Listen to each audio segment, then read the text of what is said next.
दोस्तों Microsoft Excel की इस पावरफुल और इंफॉर्मेटिव वीडियो में आप सबका स्वागत है। जहां पर आज की इस वीडियो में हम ऑटोमेटिक इन्वेंटरी मैनेजमेंट सॉफ्टवेयर के बारे में डिटेल में बात करने वाले हैं। अब अगर आप अपने बिजनेस में स्टॉक मैनेजमेंट को लेकर परेशान रहते हो, जैसे कि कभी बिजनेस में स्टॉक ज्यादा हो जाता है तो कभी जरूरत के टाइम पे खत्म हो जाता है, कभी परचेज का हिसाब गड़बड़ हो जाता है तो कभी सेल का डेटा मैच नहीं होता है। अगर आप भी इन सभी प्रॉब्लम्स को फेस कर रहे हो तो आज की वीडियो आपके लिए काफी ज्यादा इंपॉर्टेंट होने वाली है, क्योंकि आज की इस वीडियो को देखने के बाद आप एक्सेल में अपने किसी भी तरीके के स्टॉक को बड़ी आसानी से प्रोफेशनली मैनेज कर पाओगे। तो फटाफट चलते हैं कंप्यूटर स्क्रीन पर और वहां पे मैं आपको इन सब चीजों को करके दिखाता हूं। तो जैसा कि आप लोग देख सकते हो, हम यहाँ पे कंप्यूटर स्क्रीन पे आ चुके हैं और यहाँ पे मैंने ऑलरेडी आप लोगों के लिए एक इन्वेंटरी मैनेजमेंट सॉफ्टवेयर क्रिएट करके रखा हुआ है। अब जैसे कि आप लोग यहाँ पे देख सकते हो, हमारे पास यहाँ पे dashboard, customers, products, vendor, new entry, purchase, sale, inventory, इन सबका डेटा है। अगर मैं यहाँ पे कस्टमर्स पे क्लिक कर रहा हूँ तो आप देख सकते हो यहाँ पे कस्टमर्स का डेटा आ जाएगा। अगर मैं यहाँ पे प्रोडक्ट्स पे क्लिक कर रहा हूँ तो यहाँ पे प्रोडक्ट्स का डेटा आ जाएगा। अगर मैं यहाँ पे वेंडर्स पे क्लिक कर रहा हूँ तो वेंडर्स का डेटा आएगा। न्यू एंट्री पे क्लिक करेंगे हम तो यहाँ से हम परचेज एंट्री और सेल एंट्री से एक नई एंट्री क्रिएट कर सकते हैं। इसके अलावा अगर हम परचेज पे क्लिक करेंगे तो यहाँ पे परचेज का डेटा आ जाएगा। सेल पे क्लिक करेंगे तो सारा का सारा ये सेल का डेटा आ जाएगा और लास्ट में हमारे पास ये यहाँ पे इन्वेंट्री का डेटा आ जाएगा। तो फिलहाल मैं यहाँ पे डैशबोर्ड में आ जाता हूँ और डैशबोर्ड में आने के बाद जितनी भी ये चीजें हैं मैं एक बार इन्हें आपको समझा देता हूँ। तो यहाँ पे ये कस्टमर 7, इसका मतलब क्या है? तो इसका मतलब है टोटल नंबर ऑफ कस्टमर्स, यानी हमारे पास जो टोटल नंबर ऑफ कस्टमर्स हैं वो यहाँ पे इस तरीके से शो होंगे। इसके अलावा यहाँ पे प्रोडक्ट्स में 10 आ रहा है, इसका मतलब क्या है? तो टोटल नंबर ऑफ जो प्रोडक्ट्स हैं हमारे पास वो यहाँ पे इस तरीके से आ जाएंगे। परचेज अमाउंट यहाँ पे आ जाएगा, जितने का हम परचेज करते जाएंगे वो अमाउंट यहाँ पे ऑटोमेटिक अपडेट होता जाएगा। सेम चीज यहाँ पे सेल्स अमाउंट है, जितनी भी हमने यहाँ पे चीजें सेल करी हैं तो उसका अमाउंट यहाँ पे इस तरीके से आ जाएगा। अगर हम और भी इसमें सेल करेंगे तो ऑटोमेटिक यहाँ पे अपडेट हो जाएगा। इसके बाद स्टॉक अमाउंट, जो भी हमारा स्टॉक का अमाउंट है, अब ये स्टॉक अमाउंट क्या है पहले मैं इसे समझा देता हूँ। तो स्टॉक अमाउंट यानी हमारे पास रिमेनिंग जो स्टॉक है वो हमारे पास कितने रुपए का है, तो वो यहाँ पे आपको इस तरीके से शो होता रहेगा। इसके बाद जो आपका प्रॉफिट लॉस है वो यहाँ पे इस तरीके से आ जाएगा। इसके बाद यहाँ पे हमारे पास टॉप 5 जो कस्टमर्स है वो यहाँ पे शो हो रहे हैं। यहाँ पे टॉप 5 कस्टमर्स हैं और इनकी सेल है वो आपको इस तरीके से देखने को मिल जाएगी यहाँ पे। फिर यहाँ पे हमारे टॉप 5 प्रोडक्ट्स हैं, यानी जिनकी सबसे ज्यादा सेल हुई है वो टॉप 5 प्रोडक्ट्स यहाँ पे आ जाएंगे। इसके बाद नीचे आए तो नीचे यहाँ पे आप देख सकते हो इस तरीके से आपको जो स्टॉक्स का डेटा है वो देखने को मिल जाएगा। अब यहाँ पे आप देख सकते हो camera, ceiling fan, digital energy meter, electric switch, तो ये सारे के सारे क्या है हमारे पास जो रिमेनिंग स्टॉक है उनका डेटा है हमारे पास, और इसी स्टॉक के बिहाफ पे ये जो स्टॉक अमाउंट है वो आपको यहाँ पे शो होगा। इसके अलावा यहाँ पे नोटिफिकेशन का सेक्शन है। नोटिफिकेशन के सेक्शन में आप देख सकते हो यहाँ पे नोटिफिकेशन भी आ रही है, electric switch needs to reorder, और आगे यहाँ पे फोन नंबर है। अब यहाँ पे जो नोटिफिकेशन आ रही है वो किस चीज के बिहाफ पे आ रही है ये मैं आपको समझा देता हूँ। जैसे कि यहाँ पे आप देख सकते हो हमारे पास कैमरे 3 हैं, तो यहाँ पे कैमरे के लिए एक नोटिफिकेशन आ जाएगी, कैमरा नीड्स टू रीऑर्डर। यहाँ पे आप देख सकते हो ये सीलिंग फैन हमारे पास कितने हैं, 12, तो यहाँ पे आप देखो सीलिंग फैन से रिलेटेड यहाँ पे कोई भी नोटिफिकेशन नहीं आएगी। तो इस तरीके से यहाँ पे जो भी आपके स्टॉक हैं वो अगर 5 से कम होंगे तो उसके लिए नोटिफिकेशन आ जाएगी। साथ ही साथ यहाँ पे जो प्रोडक्ट है वो आ जाएगा और एंड में वेंडर का कॉन्टैक्ट नंबर आ जाएगा, जिससे कि हम वेंडर को कॉन्टैक्ट कर सकते हैं और जो हमारे पास स्टॉक है उन्हें परचेज कर सकते हैं। इसके अलावा यहाँ पे मैं कस्टमर्स पे आऊँ, कस्टमर्स पे आने के बाद अगर मैं यहाँ पे कोई भी एक नई एंट्री ऐड करता हूँ, जैसे कि यहाँ से मैंने टेबल को पकड़ा और इसे ड्रैग किया और यहाँ पे आने के बाद मैं ऐड करता हूँ 1008 और यहाँ पे लिख लेता हूँ मैं मोहित। तो यहाँ पे मैंने एक नया कस्टमर का नाम ऐड किया है। अब अगर मैं डैशबोर्ड में आऊँ तो आप देख सकते हो यहाँ पे कस्टमर्स तो 7 ही है, बल्कि यहाँ पे 8 होने चाहिए ना। तो इसके लिए हमें क्या करना पड़ेगा? इसके लिए सिंपली आपको यहाँ पे आना है और यहाँ पे आने के बाद रिफ्रेश पे क्लिक करना है, जिससे कि जो भी आपके यहाँ पे बटन्स होंगे या फिर जो डेटा होगा वो ऑटोमेटिक यहाँ पे अपडेट हो जाएगा। इसी तरीके से यहाँ पे आप प्रोडक्ट्स के लिए कर सकते हो, परचेज अमाउंट, सेल अमाउंट, इनके लिए कर सकते हो। परचेज के लिए मैं आपको करके दिखा देता हूँ। इसके लिए हम यहाँ पे न्यू एंट्री में आते हैं। न्यू एंट्री में आने के बाद यहाँ पे परचेज एंट्री पे हमें करना है क्लिक, जिससे कि हम परचेज वाली शीट में आ जाएंगे। आप डायरेक्टली यहाँ पे परचेज पे भी क्लिक कर सकते हो, जिससे कि यहाँ पे परचेज वाली शीट में आ जाओगे आप। और अगर मैं यहाँ से इस टेबल को पकड़ के ड्रैग करता हूँ थोड़ा सा नीचे, और यहाँ पे जैसे कि मैं एक कोड ले लेता हूँ 8414, ये यहाँ पे HSN कोड है। जो भी हमारे प्रोडक्ट्स वगैरह होते हैं तो उनका कोड होता है जिसे HSN कोड कहा जाता है। तो यहाँ पे ये कोड लिया मैंने। इसके बाद यहाँ पे HSN कोड जो है ये यूपीएस का है, तो यहाँ पे मैं यूपीएस ले लेता हूँ। तो यहाँ पे मैंने एक प्रोडक्ट ऐड किया। इसके अलावा यहाँ पे जो इसका वेंडर है वो है सुमित टेक, तो यहाँ से मैंने लिखा सुमित टेक, ये आ गया। डेट मैं यहाँ पे ऊपर वाली ले लेता हूँ। इसके बाद यूनिट, हमने कितनी यूनिट परचेज करी है तो यहाँ पे मैं लिख देता हूँ 2 लिखा मैंने, टैप किया, कितने रुपए का यूपीएस है तो यूपीएस जो है हमारे पास वो 3500 का है, तो यहाँ पे मैं 3500 लिख के जैसे ही करता हूँ यहाँ पे टैप, तो ऑटोमेटिक यहाँ पे जो अमाउंट है वो ऐड होके आ जाएगा। तो ये तो मैंने परचेज की एंट्री करी। अब अगर मैं यहाँ पे सेल की एंट्री करता हूँ तो सेल भी हम कर लेते हैं। यहाँ पे थोड़ा सा मैं आता हूँ राइट साइड में, इसे पकड़ के ड्रैग करता हूँ नीचे तक, जिससे कि टेबल का फॉर्मेट नीचे तक आ जाएगा। और यहाँ पे आने के बाद यहाँ पे मैं कर लेता हूँ 1002, टैप किया मैंने और यहाँ पे किया ABC लिमिटेड। इतना करने के बाद यहाँ पे मैं 8536 कर लेता हूँ, जो कि HSN कोड है इलेक्ट्रिक स्विच का। अब इसके बाद यहाँ पे इलेक्ट्रिक स्विच ले लेते हैं। इसके बाद यहाँ पे डेट, मैं ऊपर वाली डेट ले लेता हूँ, कंट्रोल D किया, ये डुप्लीकेट आ गई। अब इसके बाद जो इलेक्ट्रिक स्विच है हमारे पास कितना है स्टॉक में, 1, तो हम एक ही यहाँ पे जो है इसे सेल कर सकते हैं। यहाँ पे आप देख सकते हो ना, जो अवेलेबल स्टॉक है वो सारे के सारे यहाँ पे आ रहे हैं। इसके बाद टैप करना है, आगे आ जाते हैं और यहाँ पे सेल में आके 1 सेल कर देते हैं, क्योंकि हमारे पास जो इलेक्ट्रिक स्विच है वो 1 है। इसके बाद मैंने यहाँ पे टैप किया, कितने का है इलेक्ट्रिक स्विच, 90 रुपए का है, तो यहाँ पे मैंने 90 लिखा और टैप किया। इसके बाद यहाँ पे जो अमाउंट है वो इक्वल टू करके unit multiply amount, selling price जो है ये करते हैं, एंटर करते हैं, जिससे कि अमाउंट इस तरीके से आ जाएगा। अब जो भी हमने परचेज या सेल करी है ना यहाँ पे, तो वो हमें इन्वेंट्री वाली शीट में देखने को मिल जाएगा। यहाँ पे हमने इलेक्ट्रिक स्विच जो है वो सेल किया था, तो यहाँ पे जो है परचेज यूनिट 4 है, सेल यूनिट भी 4 है, जिससे कि स्टॉक में हमारे पास 0 बच गया। पहले यहाँ पे हमारे पास स्टॉक में 1 था ना, जो हमें यहाँ पे सेल में देखने को मिल रहा था, बट 1 हमने यहाँ पे सेल कर दिया है, जिसकी वजह से यहाँ पे हमारे पास कितना हो गया, ये 0। तो ये सारी चीजें जो है इन्वेंट्री में ऑटोमेटिक अपडेट हो जाती है। लेकिन अगर मैं यहाँ पे डैशबोर्ड वाली शीट में आता हूँ तो आप देख सकते हो यहाँ पे डैशबोर्ड में कस्टमर 8 है, प्रोडक्ट्स 10 है, परचेज अमाउंट सेल अमाउंट में कुछ भी चेंज नहीं हुआ है, ना ही यहाँ पे स्टॉक अमाउंट में चेंज हुआ है। तो इसके लिए हमें क्या करना पड़ेगा, सिंपली हमें यहाँ पे आना है और रिफ्रेश पे क्लिक करना है, जिससे कि जो भी हमारी चीजें हैं वो यहाँ पे अपडेट हो जाएंगी। परचेज अमाउंट भी चेंज हो गया, सेल अमाउंट भी चेंज हो गया और यहाँ पे जो स्टॉक अमाउंट है वो भी चेंज हो गया। इसी तरह से जो भी हमारे यहाँ पे चार्ट हैं वो भी सारे के सारे यहाँ पे अपडेट या रिफ्रेश हो चुके हैं। तो इस तरीके से जो है आप इस इन्वेंट्री मैनेजमेंट सॉफ्टवेयर का यूज कर सकते हो और अपने स्टॉक को बड़ी आसानी से मैनेज कर सकते हो। तो फटाफट सीखते हैं कि इस ऑटोमेटिक इन्वेंट्री सॉफ्टवेयर को किस तरीके से क्रिएट किया जाता है। तो इसके लिए चलते हैं फटाफट एक नई वर्कशीट पे और वहां पे इसे क्रिएट करना सीखते हैं। अब इन्वेंट्री मैनेजमेंट सॉफ्टवेयर क्रिएट करने के लिए सबसे पहले आपको अपनी वर्कबुक में कुछ इस तरीके से वर्कशीट ऐड कर लेनी है। जैसे कि आप लोग देख सकते हो यहाँ पे मैंने ऑलरेडी वर्कशीट ऐड करके रखी हुई है। Dashboard, customers, products, vendors, new entry, purchase, sale, inventory और पिवट्स। तो आपको भी अपनी वर्कबुक में इस तरीके से ये वर्कशीट ऐड कर लेनी है।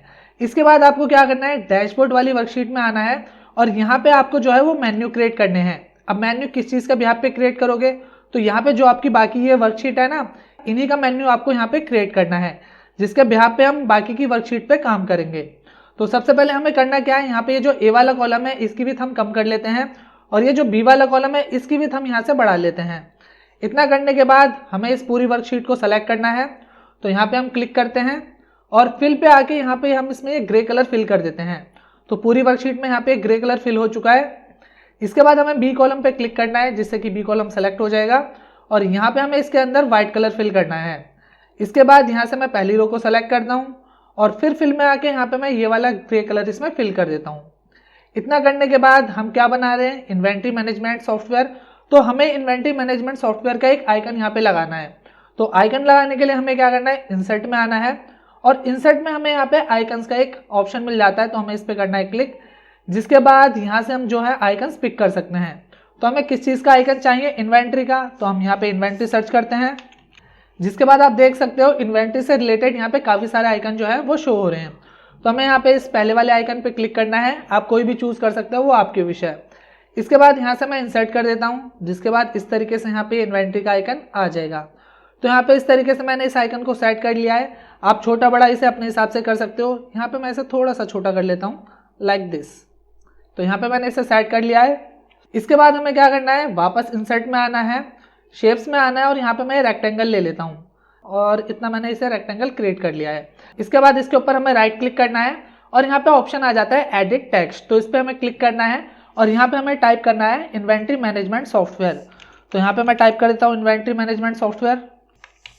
इतना यहाँ पे मैंने टाइप कर दिया इन्वेंट्री मैनेजमेंट सॉफ्टवेयर। अब हमें क्या करना है, ये जो टेक्स्ट है इसे सेलेक्ट करना है। सेलेक्ट करने के बाद होम पे आना है और होम पे आने के बाद इसका मैं कलर कर देता हूँ ब्लैक और इसका साइज भी थोड़ा सा बड़ा कर देता हूँ लाइक दिस। यहाँ से मैंने इसे सेंटर लाइन किया और इसे कर दिया बोल्ड।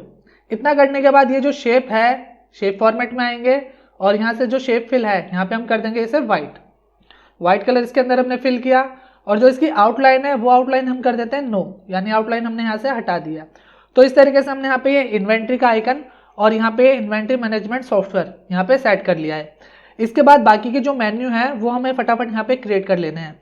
तो यहाँ पे हमें जो शीट्स दिख रही हैं डैशबोर्ड से लेके यहाँ इन्वेंट्री तक, उन सबके मेन्यू हमें यहाँ पे क्रिएट कर लेने हैं। अब मेन्यू क्रिएट करने के लिए क्या करना है, हमें यहाँ पे क्लिक करना है और कंट्रोल होल्ड करके जैसे आप इसे ड्रैग करोगे तो इसका एक डुप्लीकेट क्रिएट हो जाएगा। यानी कंट्रोल के साथ अगर आप किसी चीज़ को माउस से ड्रैग करोगे तो इसका डुप्लीकेट क्रिएट हो जाएगा। यहाँ पे इस तरीके से मैंने इसका डुप्लीकेट क्रिएट किया और यहाँ पे हमें क्या करना है, डैशबोर्ड लिखना है। तो यहाँ पे मैंने डैशबोर्ड लिखा और जो ये इसका स्पेस है फालतू का वो मैं ख़त्म कर देता हूँ। लाइक यहाँ से मैंने ख़त्म किया इसे और यहाँ से भी मैं इसे छोटा कर देता हूँ और इतना रखा मैंने इसे, दैट्स इट। यहाँ से लेफ्ट अलाइन कर देते हैं तो ये लेफ्ट में हो जाएगा और थोड़ा सा और इसे राइट साइड कर देते हैं, ठीक है। इतना यहाँ पे इतनी जगह मैं इसलिए छोड़ रहा हूँ क्योंकि यहाँ पे जब मैं आइकन लगाऊंगा तो उसके लिए भी जगह चाहिए, तो इसलिए मैंने यहाँ पे इसकी जगह छोड़ दी है। अब यहाँ पे ये मैंने डैशबोर्ड लिखा है। इसी तरीके से बाकी इन्वेंट्री तक जो भी मेन्यू है वो हमें क्रिएट कर लेने हैं। तो फटाफट मैं इन्हें क्रिएट कर लेता हूँ। तो जैसा कि आप लोग देख सकते हो यहाँ पे जितने भी मेन्यू हैं वो मैंने क्रिएट कर लिए हैं। अब आप देख सकते हो ये मेन्यू जो है ऊपर नीचे है, इनके गैप जो है वो बराबर नहीं है। तो हम एक काम करते हैं, होम पे आते हैं। होम पे आने के बाद फाइंड एंड सेलेक्ट में आना है और हमें यहाँ पे ऑप्शन मिल जाता है सेलेक्ट ऑब्जेक्ट, इस पर क्लिक करना है। इसके बाद हमें क्या करना है, इस तरीके से जितने भी ये मेन्यू है इन्हें सेलेक्ट करना है। इसके बाद शेप फॉर्मेट में आना है, यहाँ पे ऑप्शन मिल जाता है हमें अलाइन का। यहाँ पे लेफ्ट अलाइन करना है इन्हें और इसके बाद हमें करना है यहाँ पे डिस्ट्रीब्यूट वर्टिकली, जिससे कि इनके बीच का जो गैप है वो सारा का सारा बराबर हो जाएगा। तो यहाँ पे इनके बीच का जो भी गैप है वो बराबर हो चुका है। थोड़ा सा मैं इसे लेफ्ट साइड और शिफ्ट कर देता हूँ लाइक दिस, इतना बहुत है। इसके बाद यहाँ पे जो टेक्स्ट है वो जो है अभी यहाँ पे ब्लैक कलर में है। तो मैं क्या करता हूँ, टेक्स्ट फिल में आके यहाँ पे ये कलर फिल कर देता हूँ जो कि हमारी शीट में फिल है। तो यहाँ पे मैंने ग्रे कलर इसमें फिल कर दिया, जिससे कि शीट और जो यहाँ पे टेक्स्ट है इसका कलर सेम हो गया है। इसके बाद यहाँ पे हमें आइकन्स लगाने हैं, जैसे कि इन्वेंट्री का आइकन हमने लगाया है तो यहाँ पे बाकी जो मेन्यू है उन पे भी हमें आइकन लगाना पड़ेगा। आइकन लगाने के लिए क्या करना है बता दिया है ऑलरेडी मैंने। आपको इंसर्ट में आना है, इंसर्ट में आने के बाद आइकन्स में आना है। अब सबसे पहले आइकन हम किसका ढूंढ रहे हैं यहाँ पे, डैशबोर्ड का, क्योंकि पहली हमारी जो शीट है वो डैशबोर्ड की है। तो यहाँ पे क्लिक किया मैंने और लिखा डैशबोर्ड। डैशबोर्ड लिखने के बाद इस तरीके से यहाँ पे आइकन आ चुका है। इस पर मैंने क्लिक किया और इंसर्ट किया तो यहाँ पे डैशबोर्ड का आइकन आ जाएगा। हमें क्या करना है, यहाँ पे हमें इस तरीके से इसे सेट करना है। अब इसका तो साइज ज़्यादा है तो हम क्या करते हैं, इसका साइज जो है वो छोटा कर लेते हैं। तो साइज के लिए ग्राफिक फॉर्मेट में आओगे तो राइट साइड में आपको इसका साइज मिल जाएगा। तो यहाँ पे मैं इसे रख लेता हूँ 0.90, एंटर किया, जिससे कि इसका साइज इतना हो जाएगा। साथ ही साथ ग्राफिक जो फिल है इसका वो भी मैं इस कलर में कर देता हूँ जिस कलर में हमारा टेक्स्ट है, ये किया मैंने। अब यहाँ से मैं इसे पकड़ के इस तरीके से इसे सेट कर लेता हूँ, थोड़ा सा लेफ्ट किया मैंने, बस। अब आप देख सकते हो यहाँ पे ये हमारा जो है मेन्यू है डैशबोर्ड का और यहाँ पे ये डैशबोर्ड का आइकन है। इसी तरीके से फटाफट जितने भी हमारे ये मेन्यू है इनके आगे हमें इनका आइकन सेट कर लेना है। तो मैं फटाफट जो है इनका आइकन यहाँ पे सेट कर लेता हूँ।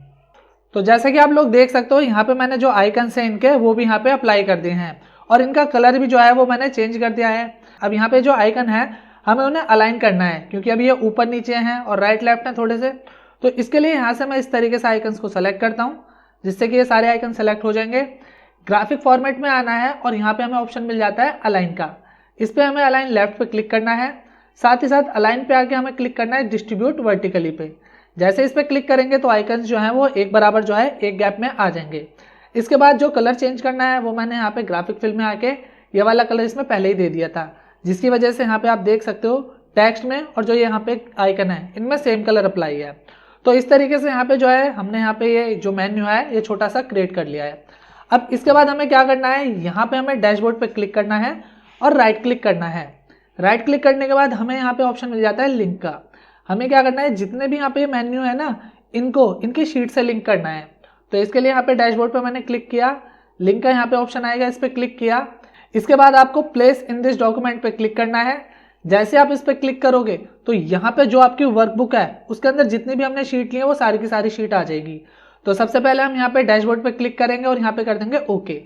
इसके बाद सेम चीज़ हमें बाकियों पे अप्लाई करनी है। इसके बाद हम कस्टमर पे आते हैं, राइट क्लिक किया, राइट क्लिक करने के बाद लिंक पे आना है, लिंक पे आने के बाद हमें यहाँ पे कस्टमर्स पे क्लिक करना है और ओके करना है। इसके बाद फिर प्रोडक्ट पे आना है, राइट क्लिक करना है, लिंक पे क्लिक करना है, फिर यहाँ पे प्रोडक्ट पे क्लिक किया, ओके किया। एक एक करके ऐसे ही सब पे हमें ये चीज़ें करनी है। तो फटाफट ये चीज़ मैं सब पे अप्लाई कर लेता हूँ। लिंक पे आए, वेंडर पे क्लिक किया, ओके किया। न्यू एंट्री पे आए, राइट क्लिक किया, लिंक पे आए और यहाँ से न्यू एंट्री पे क्लिक किया, ओके किया। फिर परचेज पे आए, राइट क्लिक किया, लिंक पे आए, यहाँ पे परचेज पे क्लिक किया, ओके किया।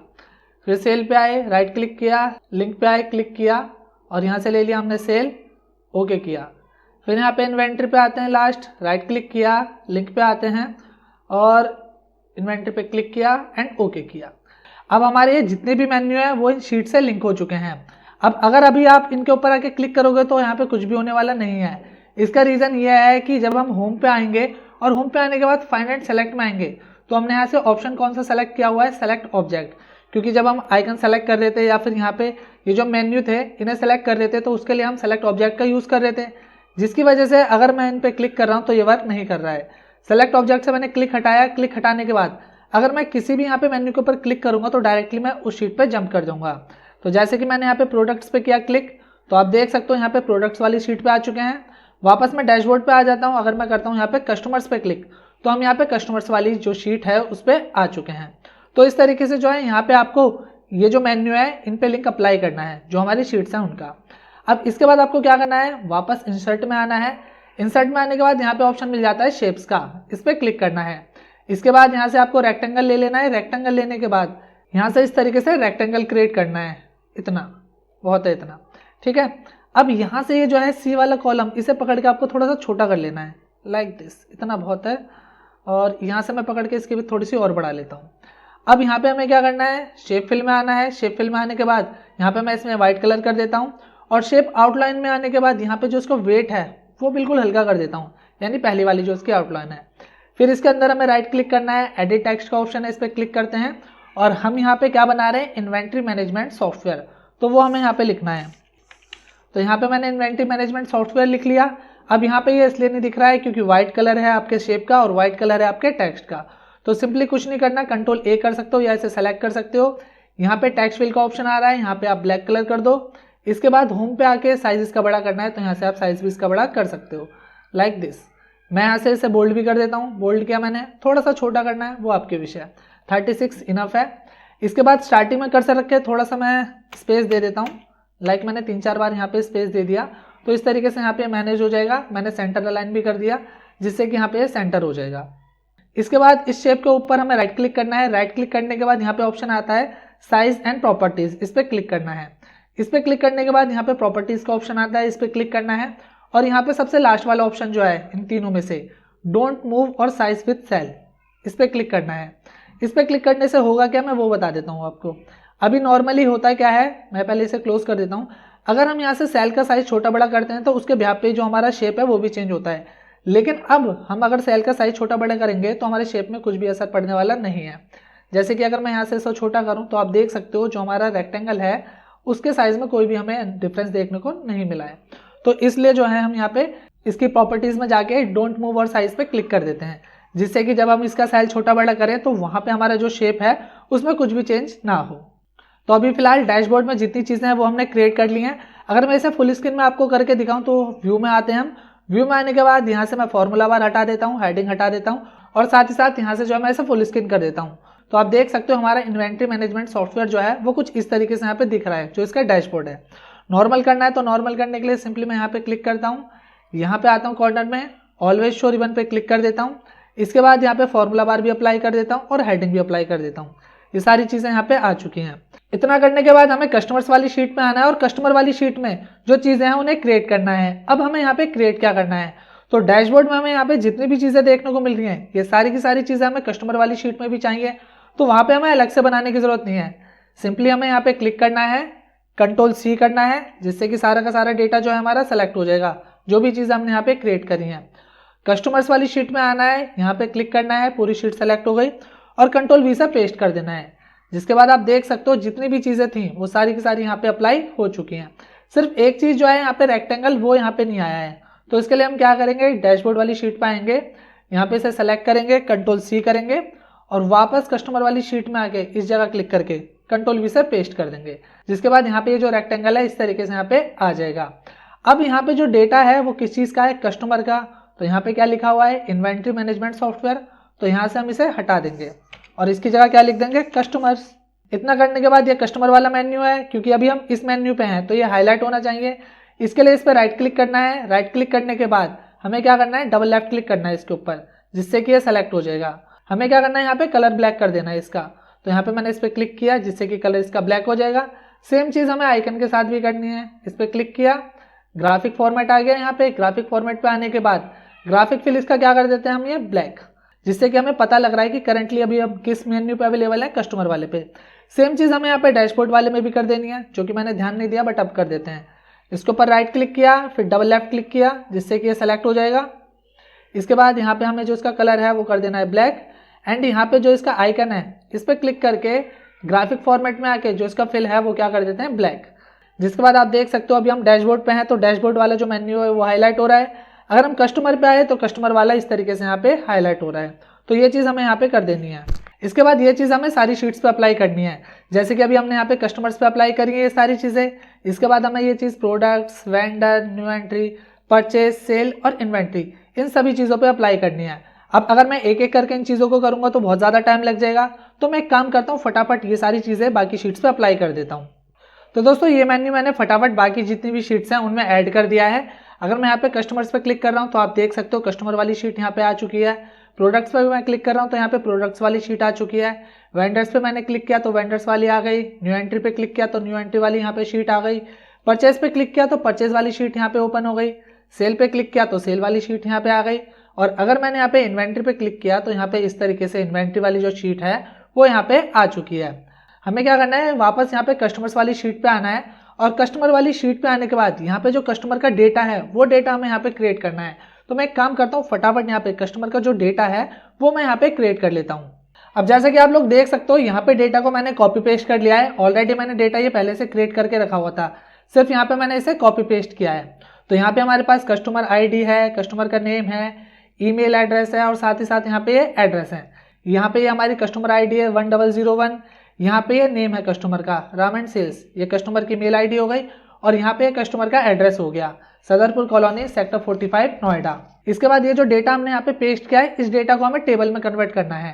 तो टेबल में कन्वर्ट करने के लिए डेटा पे हमने क्लिक किया, कंट्रोल ए से ऑल सेलेक्ट किया, जिससे कि डेटा हमारा पूरा सेलेक्ट हो गया ये, और कंट्रोल टी किया, जिससे कि डेटा जो है हमारा टेबल में कन्वर्ट हो जाएगा। यहाँ पे हमें क्या करना है, ओके पे क्लिक। ओके पे क्लिक करने से पहले आपको एक चीज़ का ध्यान देना है, यहाँ पे माई टेबल एज हेडर पे क्लिक होना चाहिए। तो इस पर पहले से क्लिक है, हमें जस्ट ओके पे करना है यहाँ पे क्लिक। जिसके बाद आप देख सकते हो जो आपका डेटा है वो यहाँ पे टेबल में कन्वर्ट हो चुका है। इसके बाद हमें क्या करना है, यहाँ पे आना है टेबल स्टाइल में, और टेबल स्टाइल में आने के बाद ये जो सेकंड वाला आपको डिज़ाइन है ये पिक करना है। इस पर मैंने क्लिक कर दिया। इसके बाद यहाँ से जो ये टेबल है इसका हमें नाम चेंज करना है। तो नाम अभी इसका टेबल 2 है, मैं यहाँ से इसे हटा लेता हूँ और इसका नाम रख लेते हैं कस्टमर डेटा।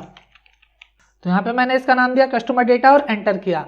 जिसके बाद यहाँ पे ये जो डेटा है इस डेटा का नाम क्या हो गया, कस्टमर डेटा। यानी हमें अलग से पूरा डेटा सेलेक्ट करने की जरूरत नहीं है, सिर्फ हमें कस्टमर डेटा लिखना है, ऑटोमेटिक ये जो डेटा है हमारा वो सेलेक्ट हो जाएगा। अब यहाँ पे हमने डेटा को टेबल में कन्वर्ट क्यों किया है, तो डेटा को टेबल में कन्वर्ट करने का रीज़न ये होता है कि अगर हम डेटा में कुछ भी अपडेट करते हैं तो टेबल की वजह से वो ऑटोमेटिक अपडेट हो जाता है, और अगर हम नॉर्मली डेटा रखते हैं बाद में कुछ भी उसमें ऐड करते हैं तो वो अपडेट नहीं होता है। तो इसलिए जब भी आप कोई डेटा बनाओ तो उसे टेबल में कन्वर्ट ज़रूर करो, जिससे कि अगर बाद में आप उसमें कुछ भी अपडेट करते हो तो ऑटोमेटिक वो टेबल की वजह से अपडेट हो जाता है। अब इस चीज़ को भी मैं आगे आपको प्रैक्टिकली करके दिखाऊंगा, फिलहाल अभी आगे की जो चीज़ें हैं उन्हें समझ लेते हैं। इसके बाद हम अगली शीट में आ जाते हैं जो कि हमारी प्रोडक्ट वाली शीट है, और इस प्रोडक्ट वाली शीट में जो भी हमारे प्रोडक्ट्स हैं हमें वो क्रिएट कर लेने हैं यहाँ पे। तो इसके लिए भी ऑलरेडी डेटा मैंने क्रिएट करके रखा हुआ है, फटाफट मैं यहाँ पे उसे बस कॉपी पेस्ट कर देता हूँ। तो जैसा कि आप लोग देख सकते हो यहाँ पे डेटा को मैंने कॉपी पेस्ट कर दिया है, और इस डेटा को भी यहाँ पे हम टेबल में कन्वर्ट कर देते हैं। टेबल में कन्वर्ट करने के लिए हमें क्या करना है, सिंपली डेटा पे क्लिक करना है, कंट्रोल ए से डेटा को सेलेक्ट करना है, इसके बाद कंट्रोल टी करना है। कंट्रोल टी करने के बाद यहाँ पे क्रिएट टेबल का ऑप्शन आएगा, इस पर आपको ओके करना है। ओके करने के बाद यहाँ पे टेबल स्टाइल में आके आपको यहाँ पे सेकंड वाला जो स्टाइल है इसे पिक करना है। इसके बाद यहाँ पे जो ये टेबल है इसका भी नाम हमें चेंज कर लेना है। यहाँ पे शीट का नाम क्या है, प्रोडक्ट। तो यहाँ से हम इसे हटा लेते हैं और इसकी जगह लिख लेते हैं प्रोडक्ट्स डेटा। एंटर किया। जिससे कि यहाँ पे ये जो डेटा है हमारा वो प्रोडक्ट्स डेटा नाम से सेव हो चुका है। इसके बाद यहाँ पे ये हमारे प्रोडक्ट्स के HSN कोड है। जितने भी हमारे प्रोडक्ट्स होते हैं तो उनके कुछ कोड्स होते हैं जिन्हें HSN कोड कहा जाता है। तो यहाँ पे ये HSN कोड्स हैं। इसके अलावा यहाँ पे हमारे प्रोडक्ट्स हैं जिनका भी हम सेल परचेज करते हैं, वो सारे के सारे प्रोडक्ट्स यहाँ पे हैं। इसके बाद यहाँ पे ये कॉस्ट है, यानी जो भी प्रोडक्ट हम खरीदते हैं वो हमें किस रेट में पड़ता है। इसके अलावा यहाँ पे ये सेलिंग प्राइस हो गया, यानी जो प्रोडक्ट हम सेल करते हैं तो उसे किस प्राइस में सेल करते हैं। तो ये सारी डिटेल जो है वो आपको यहाँ पे इस तरीके से फिल करनी है। जैसे कि यहाँ पे 8504 ये प्रोडक्ट है UPS, इसकी जो कॉस्ट है वो 3500 है, यानी 3500 में हम इसे खरीदते हैं और 4500 में इसे बेचते हैं। इसके अलावा यहाँ पे 9405 ये LED बल्ब है, जिसका यहाँ पे कॉस्ट 120 रुपये है, लेकिन हम इसे यहाँ पे 180 रुपये में बेचते हैं। तो इस तरीके से ये चीज़ें आपको यहाँ पे क्रिएट कर लेनी है। इसके बाद आते हैं यहाँ पे अगली शीट में, जो है हमारी वेंडर वाली शीट। तो वेंडर वाली शीट में भी यहाँ पे वेंडर का डेटा मैं फटाफट क्रिएट कर लेता हूँ। क्रिएट क्या करना है, मुझे बस कॉपी पेस्ट करना है, क्योंकि ऑलरेडी मैंने यहाँ पे बना के इसे रखा हुआ है। तो यहाँ पे मैं क्लिक करता हूँ, जिसके बाद आप देख सकते हो वेंडर का जो भी डेटा है वो यहाँ पे आ चुका है। यहाँ पे हमारे पास HSN कोड है, यहाँ पे प्रोडक्ट्स नेम है, इसके बाद यहाँ पे वेंडर नेम है जिनसे यानी हम सामान परचेज करते हैं। इसके बाद यहाँ पे वेंडर की कॉन्टैक्ट डिटेल है, यानी जो मोबाइल नंबर है वो यहाँ पे आ गया। इसके बाद ये वेंडर का एड्रेस है। तो ये सारी चीज़ें यहाँ पे आ चुकी हैं। इस डेटा को भी हम टेबल में कन्वर्ट कर लेते हैं। टेबल में कन्वर्ट करने के लिए क्या करना है, डेटा पे क्लिक करना है, Ctrl A से सेलेक्ट करना है, Ctrl T करना है और उसके बाद यहाँ पे ओके करना है। ओके करने के बाद यहाँ पे टेबल स्टाइल में आपको सेकंड वाला जो डिज़ाइन है वो पिक करना है, जिसके बाद इस तरीके से यहाँ पे डिज़ाइन अप्लाई हो जाएगा और यहाँ पे जो है नाम चेंज कर लेना है। तो इसका नाम हटा के हम क्या कर लेते हैं, वेंडर्स डेटा। तो यहाँ पे मैंने वेंडर्स डेटा नाम रखा, एंटर किया, जिससे कि ये जो डेटा है वेंडर्स डेटा नाम से यहाँ पे सेव हो चुका है। फिलहाल मैं क्या करता हूँ, थोड़ा सा यहाँ पे स्पेस बढ़ा देता हूँ, बस थोड़ा सा और, दैट्स इट, जिससे कि यहाँ पे जो कॉन्टैक्ट नंबर है और ये जो एड्रेस है थोड़े से मिक्स हो रहे थे, बट अब मैंने गैप इनका थोड़ा सा ज़्यादा कर दिया है, जिसकी वजह से काफ़ी ठीक लग रहे हैं। यानी यहाँ पे हमारे HSN कोड है, जैसे कि 8504, जिसका प्रोडक्ट नेम UPS है। ये कौन सा वेंडर हमें सप्लाई करता है, सुमिटेक, जिनका कॉन्टैक्ट नंबर यहाँ पे ये आ जाएगा। और एड्रेस की बात करें तो इनका एड्रेस जो है ये है, यानी द्वारका सेक्टर 2 दिल्ली। तो इस तरीके से यहाँ पे आपको जितने भी वेंडर्स हैं उनकी डिटेल यहाँ पे फिल कर देनी है विद प्रोडक्ट्स। इसके बाद मैं यहाँ पे न्यू एंट्री वाली वर्कशीट में आ जाता हूँ और यहाँ पे आने के बाद मैं टाइप कर लेता हूँ परचेज एंट्री। यहाँ पे मैंने टाइप किया, सिंपली मैं थोड़ी सी इसकी विड्थ बढ़ा देता हूँ, यहाँ पे विड्थ बढ़ गई इसकी। इस पर मुझे क्लिक करना है, राइट क्लिक करना है, राइट क्लिक करने के बाद यहाँ पे ऑप्शन आ जाता है लिंक का, इस पर क्लिक करना है, जिसके बाद यहाँ से परचेज वाली जो शीट है मैं इससे लिंक कर देता हूँ। तो यहाँ पे मैंने परचेज पे क्लिक किया और ओके किया, तो यहाँ पे लिंक अप्लाई हुआ। इसके बाद एक सेल छोड़ के मैं यहाँ पे आ जाता हूँ दूसरे सेल में और यहाँ पे मैं लिख लेता हूँ सेल्स एंट्री। सेल्स या सेल कर लो, नॉर्मली मैं सेल ही कर लेता हूँ, चलो सेल किया मैंने यहाँ पे। और इसके बाद क्लिक हटाया, यहाँ पे वापस आए, राइट क्लिक किया, लिंक का ऑप्शन आएगा, इस पर क्लिक करना है। इसके बाद यहाँ पे सेल पे क्लिक किया और ओके किया, जिसके बाद यहाँ पे परचेज एंट्री और सेल एंट्री को हमने परचेज और सेल वाली वर्कशीट से यहाँ पे कनेक्ट कर दिया है। जैसे मैं यहाँ पे परचेज एंट्री पे क्लिक करूंगा तो आप देख सकते हो परचेज वाली शीट में हम आ चुके हैं। और अगर वापस मैं न्यू एंट्री वाली शीट में आके सेल एंट्री पे क्लिक कर रहा हूँ तो आप देख सकते हो यहाँ पे हम सेल वाली वर्कशीट में इस तरीके से आ चुके हैं। तो वापस मैं यहाँ पे न्यू एंट्री वाली शीट में आ जाता हूँ। इसके बाद हम परचेज वाली शीट में आ जाते हैं और हमारा मेन काम जो है वो यहीं से शुरू होता है। अब हमें क्या करना है, परचेज की जितनी भी एंट्री हैं उनकी हेडिंग यहाँ पे पहले हमें क्रिएट कर लेनी है। तो मैं फटाफट यहाँ पे परचेज की जो एंट्री है उनकी हेडिंग यहाँ पे क्रिएट कर लेता हूँ। तो यहाँ पे मैंने HSN code, product name, vendor, date, unit, cost और अमाउंट, ये सारी हेडिंग यहाँ पे क्रिएट कर ली है। इसके बाद हमें करना क्या है, यहाँ से लेके मैं कुछ एरिया नीचे तक सेलेक्ट कर लेता हूँ। लाइक मैंने इतना एरिया यहाँ पे सेलेक्ट किया और यहाँ पे आने के बाद मुझे करना है Ctrl T। Ctrl T करने के बाद यहाँ पे माई टेबल एज हेडर पे क्लिक करना है और ओके करना है, जिससे कि यहाँ पे ये इतना एरिया टेबल में कन्वर्ट हो जाएगा। इसके बाद सेम चीज़ हमें यहाँ पे टेबल स्टाइल में आना है। यहाँ पे आने के बाद ये जो सेकंड डिज़ाइन है इस पर क्लिक करना है, तो यहाँ पे ये डिज़ाइन अप्लाई हो जाएगा। अब हमें क्या करना है, यहाँ पे हम जो भी HSN कोड अप्लाई करें तो उसके बिहार पे जो भी प्रोडक्ट हो वो यहाँ पे आ जाए। तो अब इस चीज़ को हम कैसे करेंगे, यानी हम यहाँ पे इसे ऑटोमेशन पे चलाना चाहते हैं। तो इसके लिए हमें करना क्या है, सबसे पहले HSN कोड जो है वो हमें यहाँ पे उसका ड्रॉप डाउन क्रिएट करना है। तो HSN कोड अभी हमारी किस वाली शीट पे है, तो HSN कोड जो है वो प्रोडक्ट वाली शीट में है यहाँ पे। तो हमें क्या करना है, यहाँ पे ये जो रेंज है इस रेंज को सेलेक्ट करना है। यहाँ से यहाँ तक मैंने इसे सेलेक्ट किया और सेलेक्ट करने के बाद आपको क्या करना है, यहाँ पे फॉर्मूला पे आना है। फॉर्मूले पे आने के बाद यहाँ पे आपको ऑप्शन मिल जाता है डिफाइन नेम का, इस पर क्लिक करना है। इस पर क्लिक करने के बाद ऑटोमेटिक जो नेम होगा वो आ जाएगा यहाँ पे HSN कोड, क्योंकि यहाँ पे हेडिंग है इसकी, इस वजह से ऑटोमेटिक नेम आ चुका है। यहाँ पे आपको वर्कबुक पे क्लिक करना है और करना है ओके।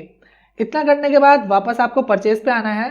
परचेज पे आने के बाद यहाँ से एरिया हमने सेलेक्ट किया ये इतना करने के बाद आपको क्या करना है, डेटा टैब में आना है, डेटा वैलिडेशन में आना है और यहाँ पे एनी वैल्यू की जगह क्या लेना है आपको, लिस्ट में आने के बाद यहाँ पे सोर्स पे आपको क्लिक करके क्या करना है, F3। जैसे F3 करोगे यहाँ पे ये पेस्ट नेम का ऑप्शन आ जाएगा। HSN कोड नाम से जो रेंज थी हमने वो सेव कर दी थी, तो यहाँ पे हमने HSN कोड पे क्लिक किया और ओके किया। इसके बाद जस्ट हमें ओके पे क्लिक करना है। ओके पे क्लिक करने के बाद जैसे आप यहाँ पे क्लिक करोगे तो आप देख सकते हो जो भी आपके HSN कोड थे वो सारे के सारे यहाँ पे आ जाएंगे। यहाँ पे जैसे कि मैंने ये कोड लिया 8504, तो यहाँ पे ये कोड आ जाएगा। इसके अलावा अगर मैं दूसरा कोड लेना चाहूँ तो यहाँ पे दूसरा कोड आ जाएगा।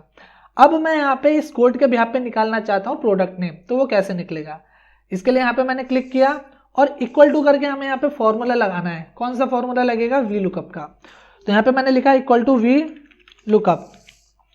लुकअप वैल्यू हमारी ये हो गई 8504, कॉमा। अब टेबल एरे यानी ये जो वैल्यू है, ये HSN कोड है, ये कहाँ से बिलोंग करता है, किस एरिया में है ये, तो इसके लिए हमें यहाँ पे प्रोडक्ट वाली शीट में आना है और इस पूरी रेंज को सेलेक्ट कर लेना है।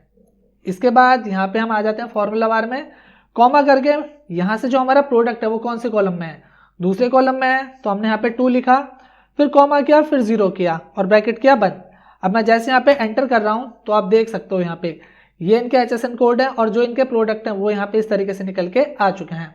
बट यहाँ पे ये हैशटैग NA क्यों आ रहा है, NA यानी नॉट अवेलेबल। यहाँ पे कोई भी हमने HSN कोड फिल नहीं किया है, जिसकी वजह से यहाँ पे ये नॉट अवेलेबल का एरर आ रहा है। हम ये चाहते हैं कि अगर यहाँ पे ब्लैंक हो तो यहाँ पे भी ब्लैंक आ जाए, ये नॉट अवेलेबल का एरर ना आए। तो इसके लिए हमें क्या करना है, यहाँ पे आना है और इसके बाद स्टार्टिंग में यहाँ पे फॉर्मूला बार में हमें इफ एरर का फॉर्मूला लगाना है। तो यहाँ पे इफ एरर का मैंने फॉर्मूला लगाया, बिल्कुल एंड में आएंगे, यहाँ पे कॉमा किया, डबल कोट 2 बार हमने लगाया, ओपन और क्लोज किया, ब्रैकेट बंद किया और एंटर किया। जिसके बाद आप देख सकते हो यहाँ पे ये हमारे HSN कोड है और ये हमारे प्रोडक्ट हैं। मैं इसे सेलेक्ट करके लेफ्ट अलाइन कर देता हूँ। होम पे आए हम और यहाँ पे मैंने लेफ्ट अलाइन किया, तो इस तरीके से यहाँ पे सेट हो जाएंगे। इसके बाद यहाँ पे हमें कोस्ट निकालनी है, तो कोस्ट कैसे निकालेंगे, तो कोस्ट भी यहाँ पे हमारे प्रोडक्ट वाली जो शीट है इसमें दी गई है ना ये कोस्ट। और किसके बिहाफ पे निकालना है हमें, HSN कोड के बिहाफ पे। तो यहाँ पे हमारे पास HSN कोड है, तो हमें क्या करना है, यहाँ पे आना है, इक्वल टू करके वी लुकअप का फॉर्मूला लगाना है दोबारा और HSN कोड हमने सेलेक्ट किया ये वाला, कॉमा। इसके बाद टेबल एरे यानी पूरे टेबल का डेटा, तो प्रोडक्ट वाली शीट में आएंगे और पूरे डेटा को हम सेलेक्ट कर लेंगे। सेलेक्ट किया, कॉमा किया, कौन सा कॉलम नंबर ढूंढ रहे हैं यहाँ पे, तो कोस्ट हमें निकालनी है। कोस्ट कौन से कॉलम में है, 1 2 3, तो यहाँ पे 3 लिखा, कॉमा किया, 0 किया, ब्रैकेट किया बंद और एंटर किया।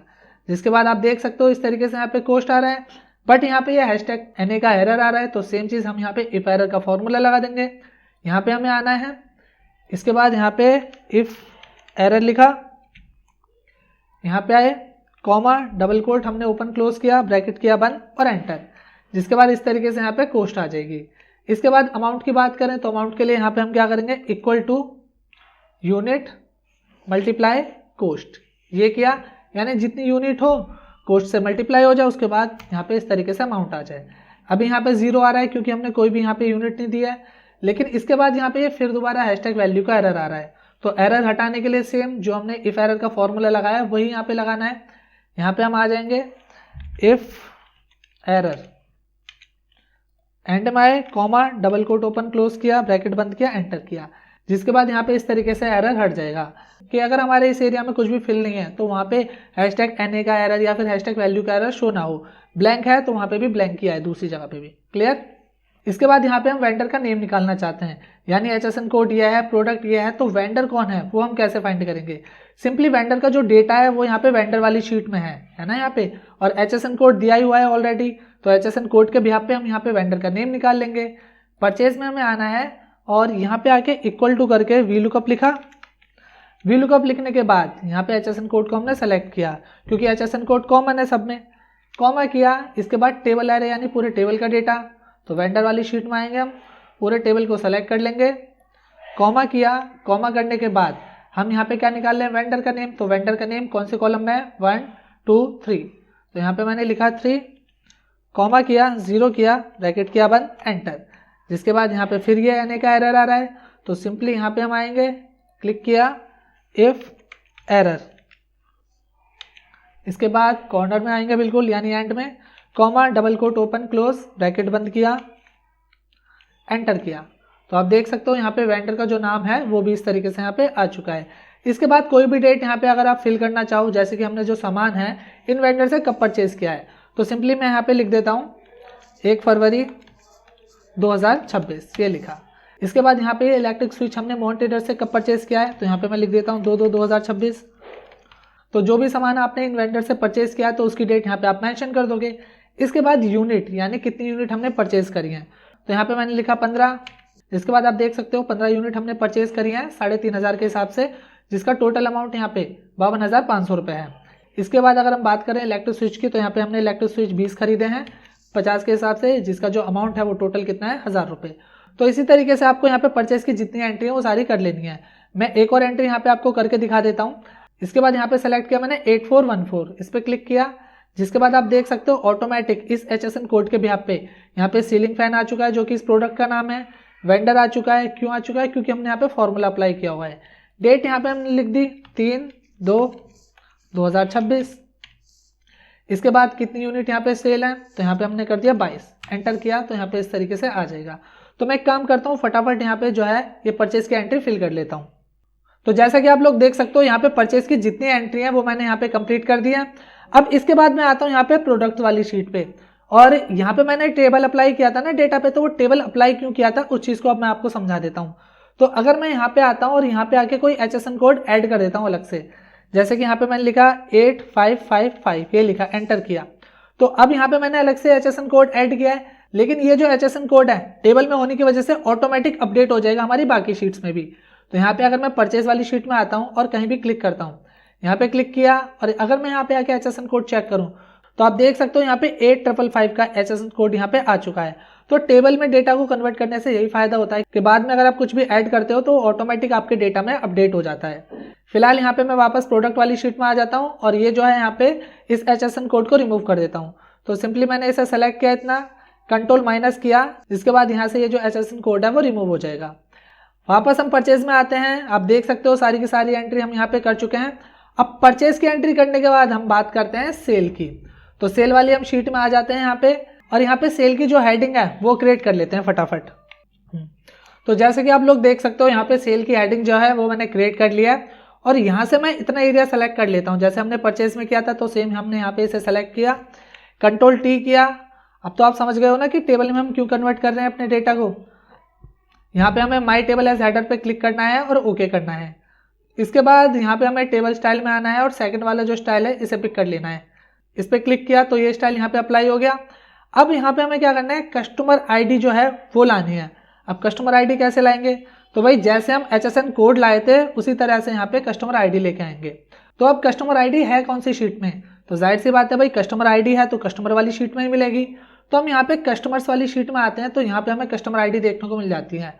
तो यहाँ पे हम इतनी आईडी जो है इसे सेलेक्ट कर लेंगे, सारी की सारी आईडी। इसके बाद हमें क्या करना है, यहाँ पे फॉर्मूला पे आना है। फॉर्मूले पे आने के बाद डिफाइन नेम पे क्लिक करना है, और यहाँ से कस्टमर आईडी नाम से ऑलरेडी यहाँ पे नाम आ चुका है। यहाँ पे स्कोप में आपको वर्कबुक रखना है और करना है यहाँ पे ओके पे क्लिक। इतना करने के बाद आपको क्या करना है, सेल पे आना है और यहाँ से इतनी रेंज आपको सेलेक्ट करनी है जितने पे अप्लाई करना चाहते हो। मर्जी है कम ज़्यादा जो भी आप रखना चाहते हो, मैंने इतना रखा। इसके बाद आपको डेटा टैब में आना है और यहाँ पे ऑप्शन मिल जाता है डेटा वैलिडेशन का। एनी वैल्यू की जगह यहाँ पे आपको लेना है लिस्ट, और लिस्ट में आने के बाद यहाँ पे सोर्स पे क्लिक करना है। इसके बाद यहाँ पे करना है आपको F3 करने के बाद यहाँ पे कस्टमर आईडी आ रहा है, इस पे क्लिक करो। क्लिक करने के बाद यहाँ पे आपको करना है ओके पे क्लिक। इसके बाद यहाँ पे आपको ओके करना है। ओके करने के बाद जो भी कस्टमर आईडी है वो सारी की सारी यहाँ पे आ जाएंगी। जैसे कि आप देख सकते हो यहाँ पे 1001 आ रहा है, 1002, 1003, ये सारी की सारी कस्टमर आईडी है तो यहाँ पे आ रही हैं। तो मैं यहाँ पे ये पहली वाली कस्टमर आईडी ले लेता हूँ। अब इस कस्टमर आईडी के बिहाफ पे मुझे यहाँ पे कस्टमर का नेम निकालना है। तो हम क्या करेंगे, जैसे परचेज में हमने VLOOKUP का यूज़ किया था तो यहाँ पे भी हम VLOOKUP का यूज़ करेंगे। इक्वल टू करके यहाँ पे लिखा हमने VLOOKUP। सबसे पहले यहाँ पे लुकअप वैल्यू क्या हो जाएगी, कस्टमर आईडी, कॉमा। इसके बाद टेबल एरे यानी पूरे टेबल का डेटा। तो टेबल का डेटा कौन सा होगा, कस्टमर वाला ही होगा। कस्टमर वाली शीट पे आ जाते हैं, इस पूरे डेटा को सेलेक्ट कर लेते हैं। इसके बाद किया हमने कॉमा। कॉमा करने के बाद जो कस्टमर नेम है कौन से कॉलम में है, दूसरे वाले कॉलम में। तो यहाँ पे हमने 2 लिखा, कॉमा किया, 0 किया, ब्रैकेट किया बंद और किया एंटर। जिसके बाद आप देख सकते हो पहले कस्टमर का नाम इस तरीके से आ चुका है और यहाँ पे NA का एरर क्यों आ रही है मैं बता चुका हूँ। तो यहाँ पे हम क्या करेंगे, इफ एरर का फॉर्मूला लगा देंगे। यहाँ पे हमने लिखा इफ एरर, एंड में आए, कॉमा किया, double quote open close bracket बंद, एंटर किया, एरर हट गया यहाँ से। इसके बाद यहाँ पे हमें HSN कोड के बिहाफ पे प्रोडक्ट निकालना है। तो HSN कोड के लिए हमने पहले से उसकी रेंज डिफाइन कर दी थी और उसका नाम दे दिया था। तो यहाँ पे हम क्या करेंगे, इतने एरिया को सेलेक्ट कर लेंगे और यहाँ पे डेटा में तो हम ऑलरेडी हैं, डेटा वैलिडेशन में आ जाते हैं। यहाँ पे आने के बाद एनी वैल्यू की जगह हमने लिया लिस्ट और सोर्स में हम क्या करेंगे, F3 दबाएंगे। F3 दबाने के बाद HSN कोड का नाम ऑलरेडी हम दे चुके थे, रेंज हमने जब बनाई थी इसकी, और ओके किया यहाँ पे, फिर ओके किया। इसके बाद यहाँ पे HSN कोड जो है वो आ जाएगा। तो यहाँ से हम किसी भी प्रोडक्ट का HSN कोड ले सकते हैं। तो फिलहाल मैं पहला वाला ही कोड ले लेता हूँ यहाँ से। इसके बाद यहाँ से हमें प्रोडक्ट निकालना है। तो प्रोडक्ट कैसे निकालना है, प्रोडक्ट निकालने के लिए आपको क्या करना है, इसके लिए आपको इक्वल टू करना है और VLOOKUP का फॉर्मूला लगाना है, equal to VLOOKUP। Lookup value हमारा ये HSN कोड हो जाएगा, कॉमा, इसके बाद टेबल एरे, टेबल एरे यानी पूरे टेबल का डेटा जहाँ पे हमारा HSN कोड आता हो। तो हम क्या करेंगे, प्रोडक्ट वाली शीट में आ जाएंगे। यहाँ पे हमारे पास HSN कोड भी और इसमें से हम क्या निकाल रहे हैं, प्रोडक्ट। तो इस पूरे डेटा को सेलेक्ट कर लेंगे। इसके बाद हम करेंगे यहाँ पे कॉमा, कॉमा करने के बाद कौन सा कॉलम नंबर देखना चाहते हैं, सेकंड, क्योंकि हमें प्रोडक्ट नेम चाहिए। तो हमने यहाँ पे लिखा 2, कॉमा किया, 0 किया, ब्रैकेट किया बंद, एंटर। जिसके बाद आप देख सकते हो यहाँ पे इस तरीके से आ जाएगा। एरर हटाना है, सिंपली यहाँ पे आना है और इसके बाद यहाँ पे VLOOKUP के स्टार्टिंग में इफ एरर का फॉर्मूला लगा देना है। इफ एरर आया, टैप किया, इसके बाद एंड में आना है, यहाँ पे कॉमा किया, इन्वर्टेड कॉमा यानी डबल कोट ओपन और क्लोज किया, इसके बाद यहाँ पे ब्रैकेट बंद कर दिया। देन इसके बाद यहाँ पे एंटर करेंगे तो आप देख सकते हो यहाँ पे जितने भी एरर है वो सारे के सारे यहाँ से रिमूव हो जाएंगे। इसके बाद हमें सेलिंग प्राइस निकालना है। तो इसके लिए भी यहाँ पे हम VLOOKUP का फॉर्मूला लाएंगे। इसके लिए इक्वल टू करते हैं हम, यहाँ पे VLOOKUP लिखा, सेलेक्ट किया, यहाँ पे हमने HSN कोड, कॉमा किया। इसके बाद यहाँ पे हम आएंगे प्रोडक्ट वाली शीट में और प्रोडक्ट वाली शीट में हम इस पूरी शीट को यानी इस पूरे डेटा को सेलेक्ट कर लेंगे। यहाँ पे हमने किया कॉमा। अब हमें क्या निकालना है, सेलिंग प्राइस। तो इस पूरे डेटा में से जो सेलिंग प्राइस है वो कौन सी कॉलम में है, चौथे कॉलम में। तो सिंपली यहाँ पे क्लिक करके हमने लिखा 4, इसके बाद हमने किया यहाँ पे कॉमा, 0, ब्रैकेट किया बंद, एंटर हिट किया। जिसके बाद यहाँ पे सेलिंग प्राइस आ जाएगा और इस एरर को हटाना है तो यहाँ पे आए, स्टार्टिंग में आके फॉर्मूला लगाया इफ एरर, टाइप किया, एंड में आए, comma, double quote open close bracket बंद और एंटर। यहाँ पे सेलिंग प्राइस आ गया। अब यहाँ पे अमाउंट निकालना है तो इसके लिए यहाँ पे आए, इक्वल टू किया, यूनिट मल्टीप्लाई सेलिंग, यहाँ पे एंटर किया। तो आप देख सकते हो यूनिट और सेलिंग प्राइस को मल्टीप्लाई करने पे यहाँ पे अभी 0 आ रहा है क्योंकि यहाँ पे यूनिट मैंने कुछ भी दी नहीं है। अगर मैं यूनिट यहाँ पे कर देता हूँ 10 तो आप देख सकते हो यहाँ पे 45,000 आ चुका है। और एरर है तो एरर हटाने के लिए सिंपली आप समझ ही गए हो कि यहाँ पे आपको इफ एरर का फॉर्मूला जो है वो ऐड करना है। यहाँ पे आए, comma, double quote open close bracket बंद किया, एंटर किया। तो यहाँ से भी ये जो एरर है वो रिमूव हो जाएगा। इसके बाद यहाँ पे आके हम डेट एंटर कर देंगे, जिस डेट को हमारा प्रोडक्ट सेल हुआ है। तो यहाँ पे हम लिख देते हैं 2 और 2026, ये किया मैंने यहाँ पे। अभी यहाँ पे हैशटैग इसलिए आ रहा है क्योंकि यहाँ पे जगह कम है। डबल लेफ्ट क्लिक करता हूँ मैं ऊपर से तो आप देख सकते हो इस तरीके से यहाँ पे जगह बन जाएगी। थोड़ा सा मैं ऐसे इधर शिफ्ट कर देता हूँ तो यहाँ पे हमारी डेट आ चुकी है। इसके बाद यहाँ पे मैं एक और कस्टमर आईडी ले लेता हूँ, जैसे कि मैं यहाँ पे ले लेता हूँ 1002। तो यहाँ पे मैं जैसे ही कस्टमर आईडी लेता हूँ तो ऑटोमेटिक यहाँ पे कस्टमर का नेम आ चुका है। और अगर मैं यहाँ से HSN कोड लेता हूँ तो HSN कोड लेते ही ऑटोमेटिक यहाँ पे प्रोडक्ट का नेम आ जाएगा, साथ ही साथ जो उसका सेलिंग प्राइस है वो आ जाएगा। तो यहाँ पे मैं ये ले लेता हूँ HSN कोड 8536। तो आप देख सकते हो यहाँ पे इलेक्ट्रिक स्विच आ चुका है जिसका सेलिंग प्राइस यहाँ पे 90 रुपये है। फिलहाल यहाँ पे जो हम डेट ऐड कर देते हैं, मैंने लिखा यहाँ पे 3/2/2026, एंटर किया। इसके बाद जो इसकी यूनिट है वो यूनिट कर लेता हूँ मैं 5, एंटर किया। तो आप देख सकते हो यहाँ पे unit multiply by selling price, जो यहाँ पे अमाउंट बनता है वो 450 रुपये है। तो इस तरीके से यहाँ पे जो है ये सारा का सारा जो अमाउंट है वो आ चुका है। तो फटाफट मैं काम करता हूँ, ये जो सेल का डेटा है इसे भी यहाँ पे फटाफट फिल कर लेता हूँ। तो जैसे कि आप लोग देख सकते हो यहाँ पे ये जो सेल का डेटा है वो भी मैंने यहाँ पे फिल कर लिया है। इसके बाद यहाँ पे जो स्टॉक यूनिट है ना, ये मैंने फिल नहीं किया है क्योंकि इसके बारे में अभी हम इन्वेंटरी में पढ़ेंगे, तो तब यहाँ पे इसे कैसे फिल करना है, इस पे काम करना है, वो अभी हम आगे देखेंगे। इसके बाद हम इन्वेंटरी वाली शीट में आते हैं और इन्वेंटरी वाली शीट में आने के बाद यहाँ पे इन्वेंटरी की जो हेडिंग्स है वो क्रिएट कर लेते हैं। अब मुझे इन्हें टाइप करने की जरूरत नहीं है क्योंकि ऑलरेडी मैंने इन्हें कॉपी करके रखा हुआ है। तो सिंपली यहाँ पे मैं Ctrl+V करके इन्हें पेस्ट कर लेता हूँ। तो यहाँ पे हमने HSN code, product name, cost, purchase unit, sale unit, stock और स्टॉक अमाउंट, ये हेडिंग यहाँ पे क्रिएट कर लिया है। अब हमें क्या करना है, HSN कोड, प्रोडक्ट नेम और कोस्ट, यहाँ पे इनका डेटा फिल करना है। और इसका डेटा हम किस बेस पे फिल करेंगे पहले उसे समझ लेते हैं। तो जो इसका डेटा है वो हमारी प्रोडक्ट्स वाली शीट में है। जैसे कि आप देख सकते हो यहाँ पे HSN कोड, प्रोडक्ट नेम और कॉस्ट, ये सारी चीजें हैं। तो हमें इस डेटा को इन्वेंट्री वाली शीट में ले जाना है। और अगर हम यहाँ पे इस डेटा में कुछ भी चेंज करें तो वो ऑटोमेटिक इन्वेंट्री वाली शीट में भी चेंज हो जाए। तो इसे हम कैसे करेंगे, इसके लिए हमें क्या करना है, नॉर्मली इन्वेंट्री वाली शीट में आना है, HSN कोड के नीचे क्लिक करना है, इक्वल टू करना है। इक्वल टू करने के बाद आपको प्रोडक्ट्स वाली शीट में आना है और HSN कोड पे क्लिक कर देना है, यहाँ पे जो पहला HSN कोड है। इसके बाद जस्ट आपको एंटर करना है, जिससे कि जो HSN कोड है वो यहाँ पे इस तरीके से आ जाएगा। इसके बाद आपको HSN कोड पे क्लिक करना है और कॉर्नर से पकड़ के इसे इस तरीके से ड्रैग करना है राइट साइड कोस्ट तक।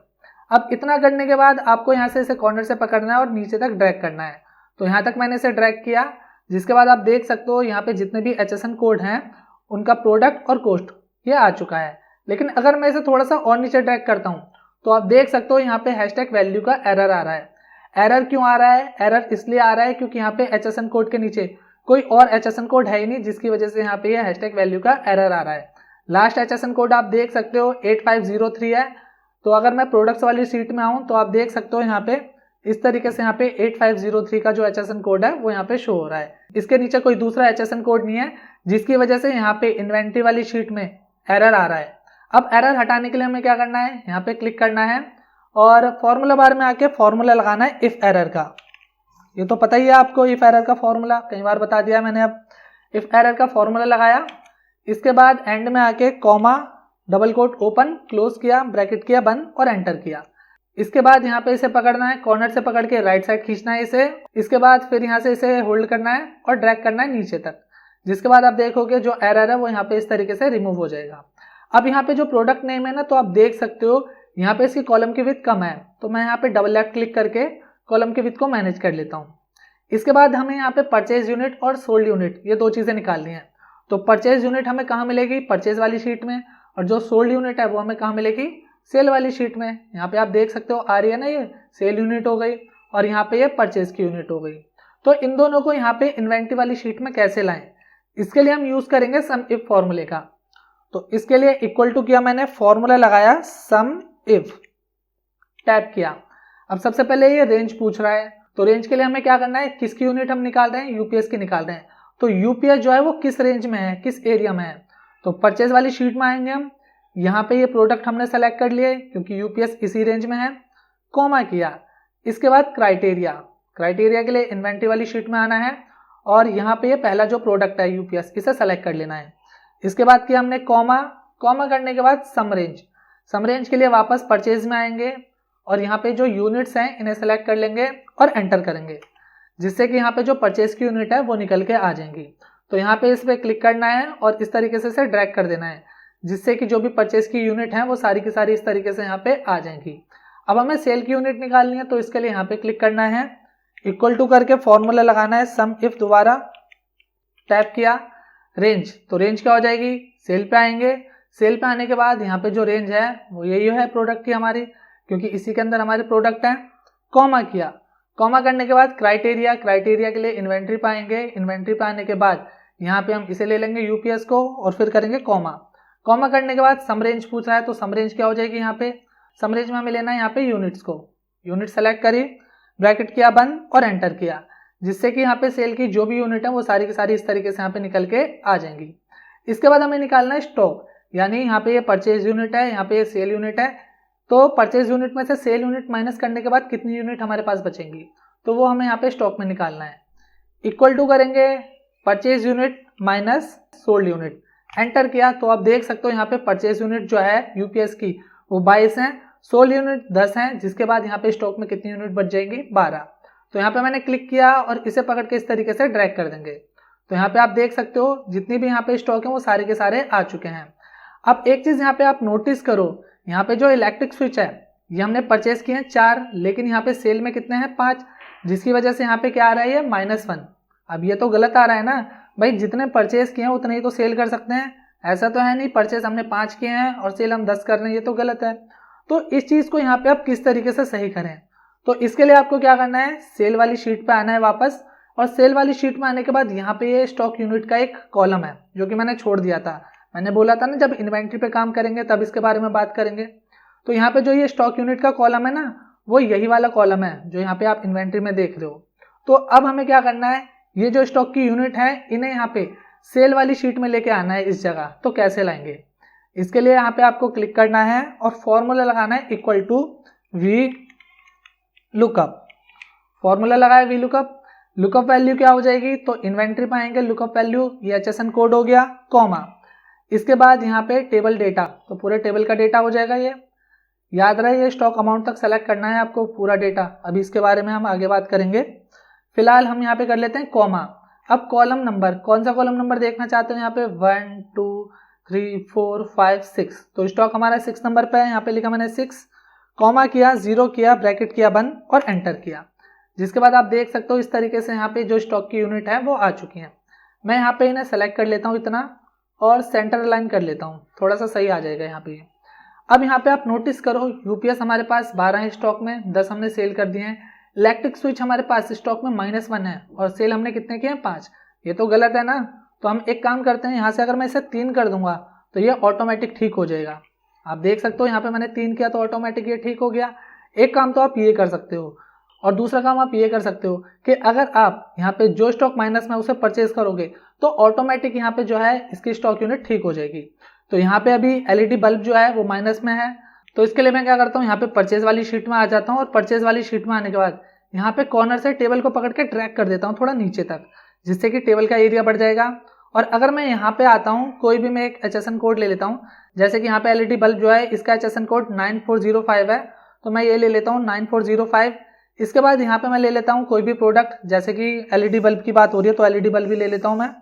और यहाँ पे जो है वेंडर मैंने ले लिया टैक एंड ट्रेड, डेट मैंने कंट्रोल-D कर दी और इसके बाद यहाँ पे जो यूनिट है बल्ब की वो मैंने ले ली 5, टैप किया मैंने। इसके बाद यहाँ पे कॉस्ट कितनी है बल्ब की, तो 120 कर दिया मैंने, टैप किया। जिसके बाद ऑटोमेटिक यहाँ पे जो है अमाउंट ऐड होके आ जाएगा।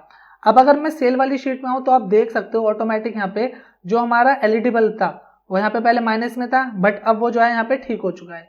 क्यों ठीक हो चुका है, जब हमने चीज़ परचेज कर ली तो वो ऑटोमेटिक जो है वो एडजस्ट हो जाती है। तो 2 काम आप कर सकते हो, या तो जो आपने सेल करी है यूनिट उसे कम करके ठीक करो, और दूसरा काम आप ये कर सकते हो जो भी स्टॉक आपका माइनस में जा रहा है उसे दोबारा परचेज कर लो। ये 2 चीज़ें आप कर सकते हो। तो समझ आई ना आपको किस तरीके से आपको स्टॉक को मैनेज करना है, इस चीज़ का ध्यान रखना। वापस हम आ जाते हैं इन्वेंट्री वाली शीट में और यहाँ पे आने के बाद अब हम निकालते हैं स्टॉक अमाउंट। इसके बाद स्टॉक अमाउंट निकालने के लिए आपको इक्वल टू करना है और यहाँ पे कॉस्ट को सेलेक्ट करना है और मल्टीप्लाई किससे करना है, स्टॉक से। इसके बाद जैसे आप एंटर करोगे तो यहाँ पे जो स्टॉक अमाउंट है वो इस तरीके से निकल के आ जाएगा। सिंपली आपको यहाँ पे आना है और पकड़ के इस तरीके से ड्रैग कर देना है, जिससे कि जो भी आपका स्टॉक अमाउंट होगा वो इस तरीके से यहाँ पे निकल के आ जाएगा। इसके बाद इस डेटा को भी हम टेबल में कन्वर्ट कर लेते हैं, तो इसके लिए सेलेक्ट कर लेते हैं पूरे डेटा को और इसके बाद कंट्रोल-T करते हैं। कंट्रोल-T करने के बाद यहाँ पे माई डेटा इस हेडर पे आपको क्लिक रखना है और यहाँ पे करना है ओके। ओके करने के बाद यहाँ पे आना है आपको टेबल स्टाइल में और जो सेकंड वाला स्टाइल है इसे ले लेना है। इसके बाद यहाँ से जो है होम पे आ जाते हैं हम।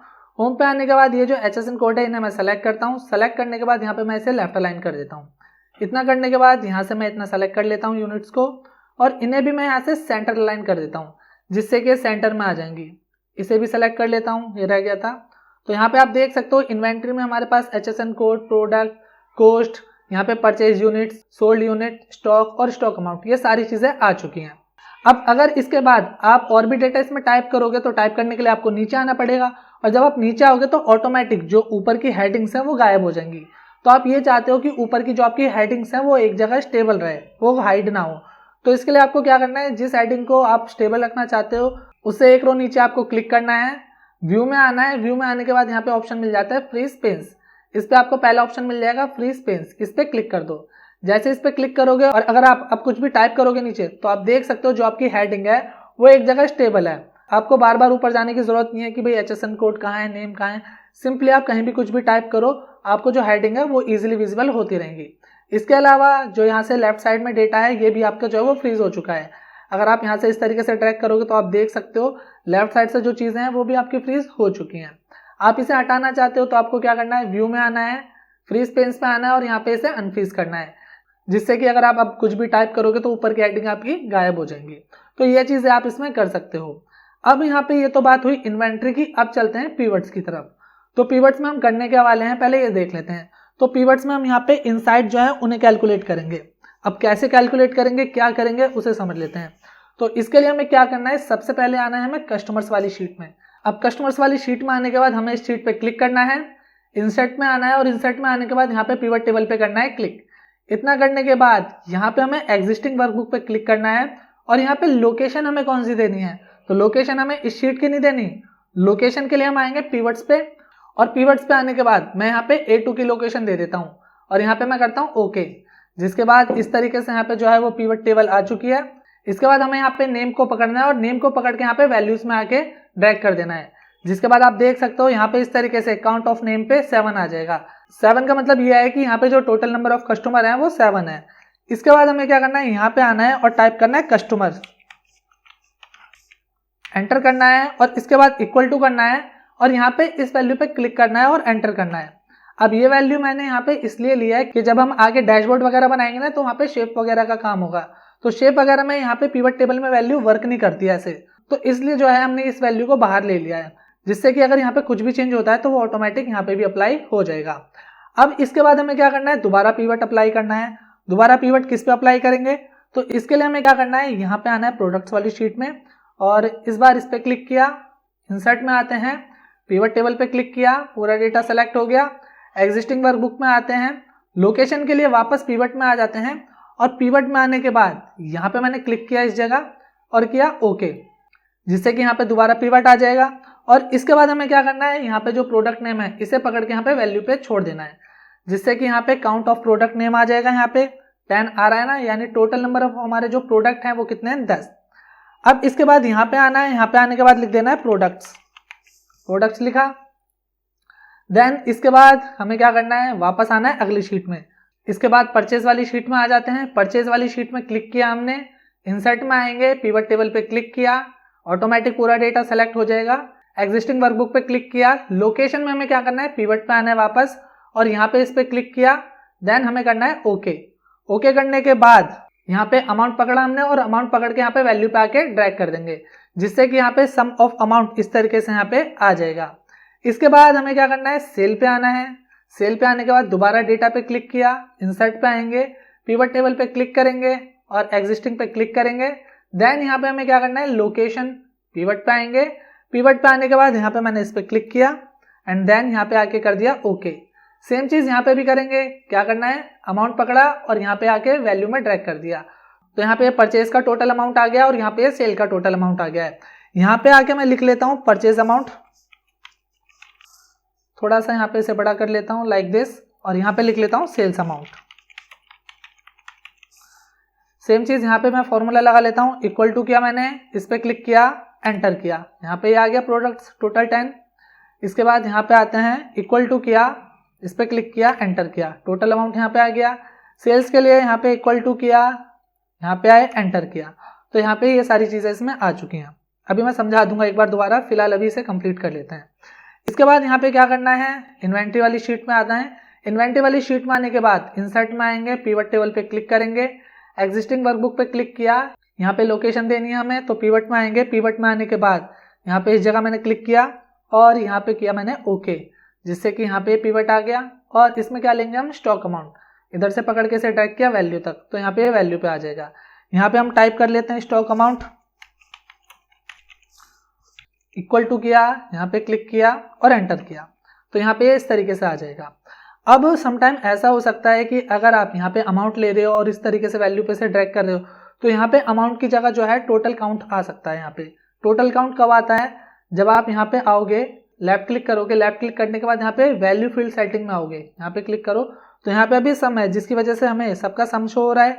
लेकिन समटाइम यहाँ पे काउंट होता है, जिसकी वजह से क्या करता है, जो प्रोडक्ट होते हैं ये उनका काउंट बताता है, तो यहाँ पे आपको सम रखना है इस पे, ठीक है, इस चीज का ध्यान रखना। यहाँ से मैं इसे कैंसिल कर देता हूँ। इतना करने के बाद हमें क्या करना है, इसके बाद थोड़ा सा नीचे आते हैं और यहाँ पे लिख लेते हैं प्रॉफिट लॉस। प्रॉफिट लॉस अभी हम निकालना सीखेंगे, पहले इन चीज को समझ लेते हैं। यहाँ पे काउंट ऑफ नेम 7 है, इसका मतलब यह है कि टोटल नंबर ऑफ कस्टमर जो है हमारे पास वो 7 है, तो यहाँ पे 7 आ रहा है टोटल उनका जो काउंट है। इसके बाद यहाँ पे काउंट ऑफ प्रोडक्ट नेम, यानी जो हमारे पास टोटल प्रोडक्ट है वो कितने हैं, 10, तो हमने काउंट लिया हुआ है, जिसकी वजह से यहाँ पे जो है इनका काउंट 10 आ रहा है। इसके बाद सम ऑफ अमाउंट की बात करें तो यहाँ पे जो हमारा परचेज अमाउंट है टोटल वो आ रहा है यहाँ पे, जो कि है यहाँ पे 5,27,014। इसके बाद बात करें यहाँ पे सेल अमाउंट की, तो सेल अमाउंट है यहाँ पे हमारा 2,28,140 रुपीज़।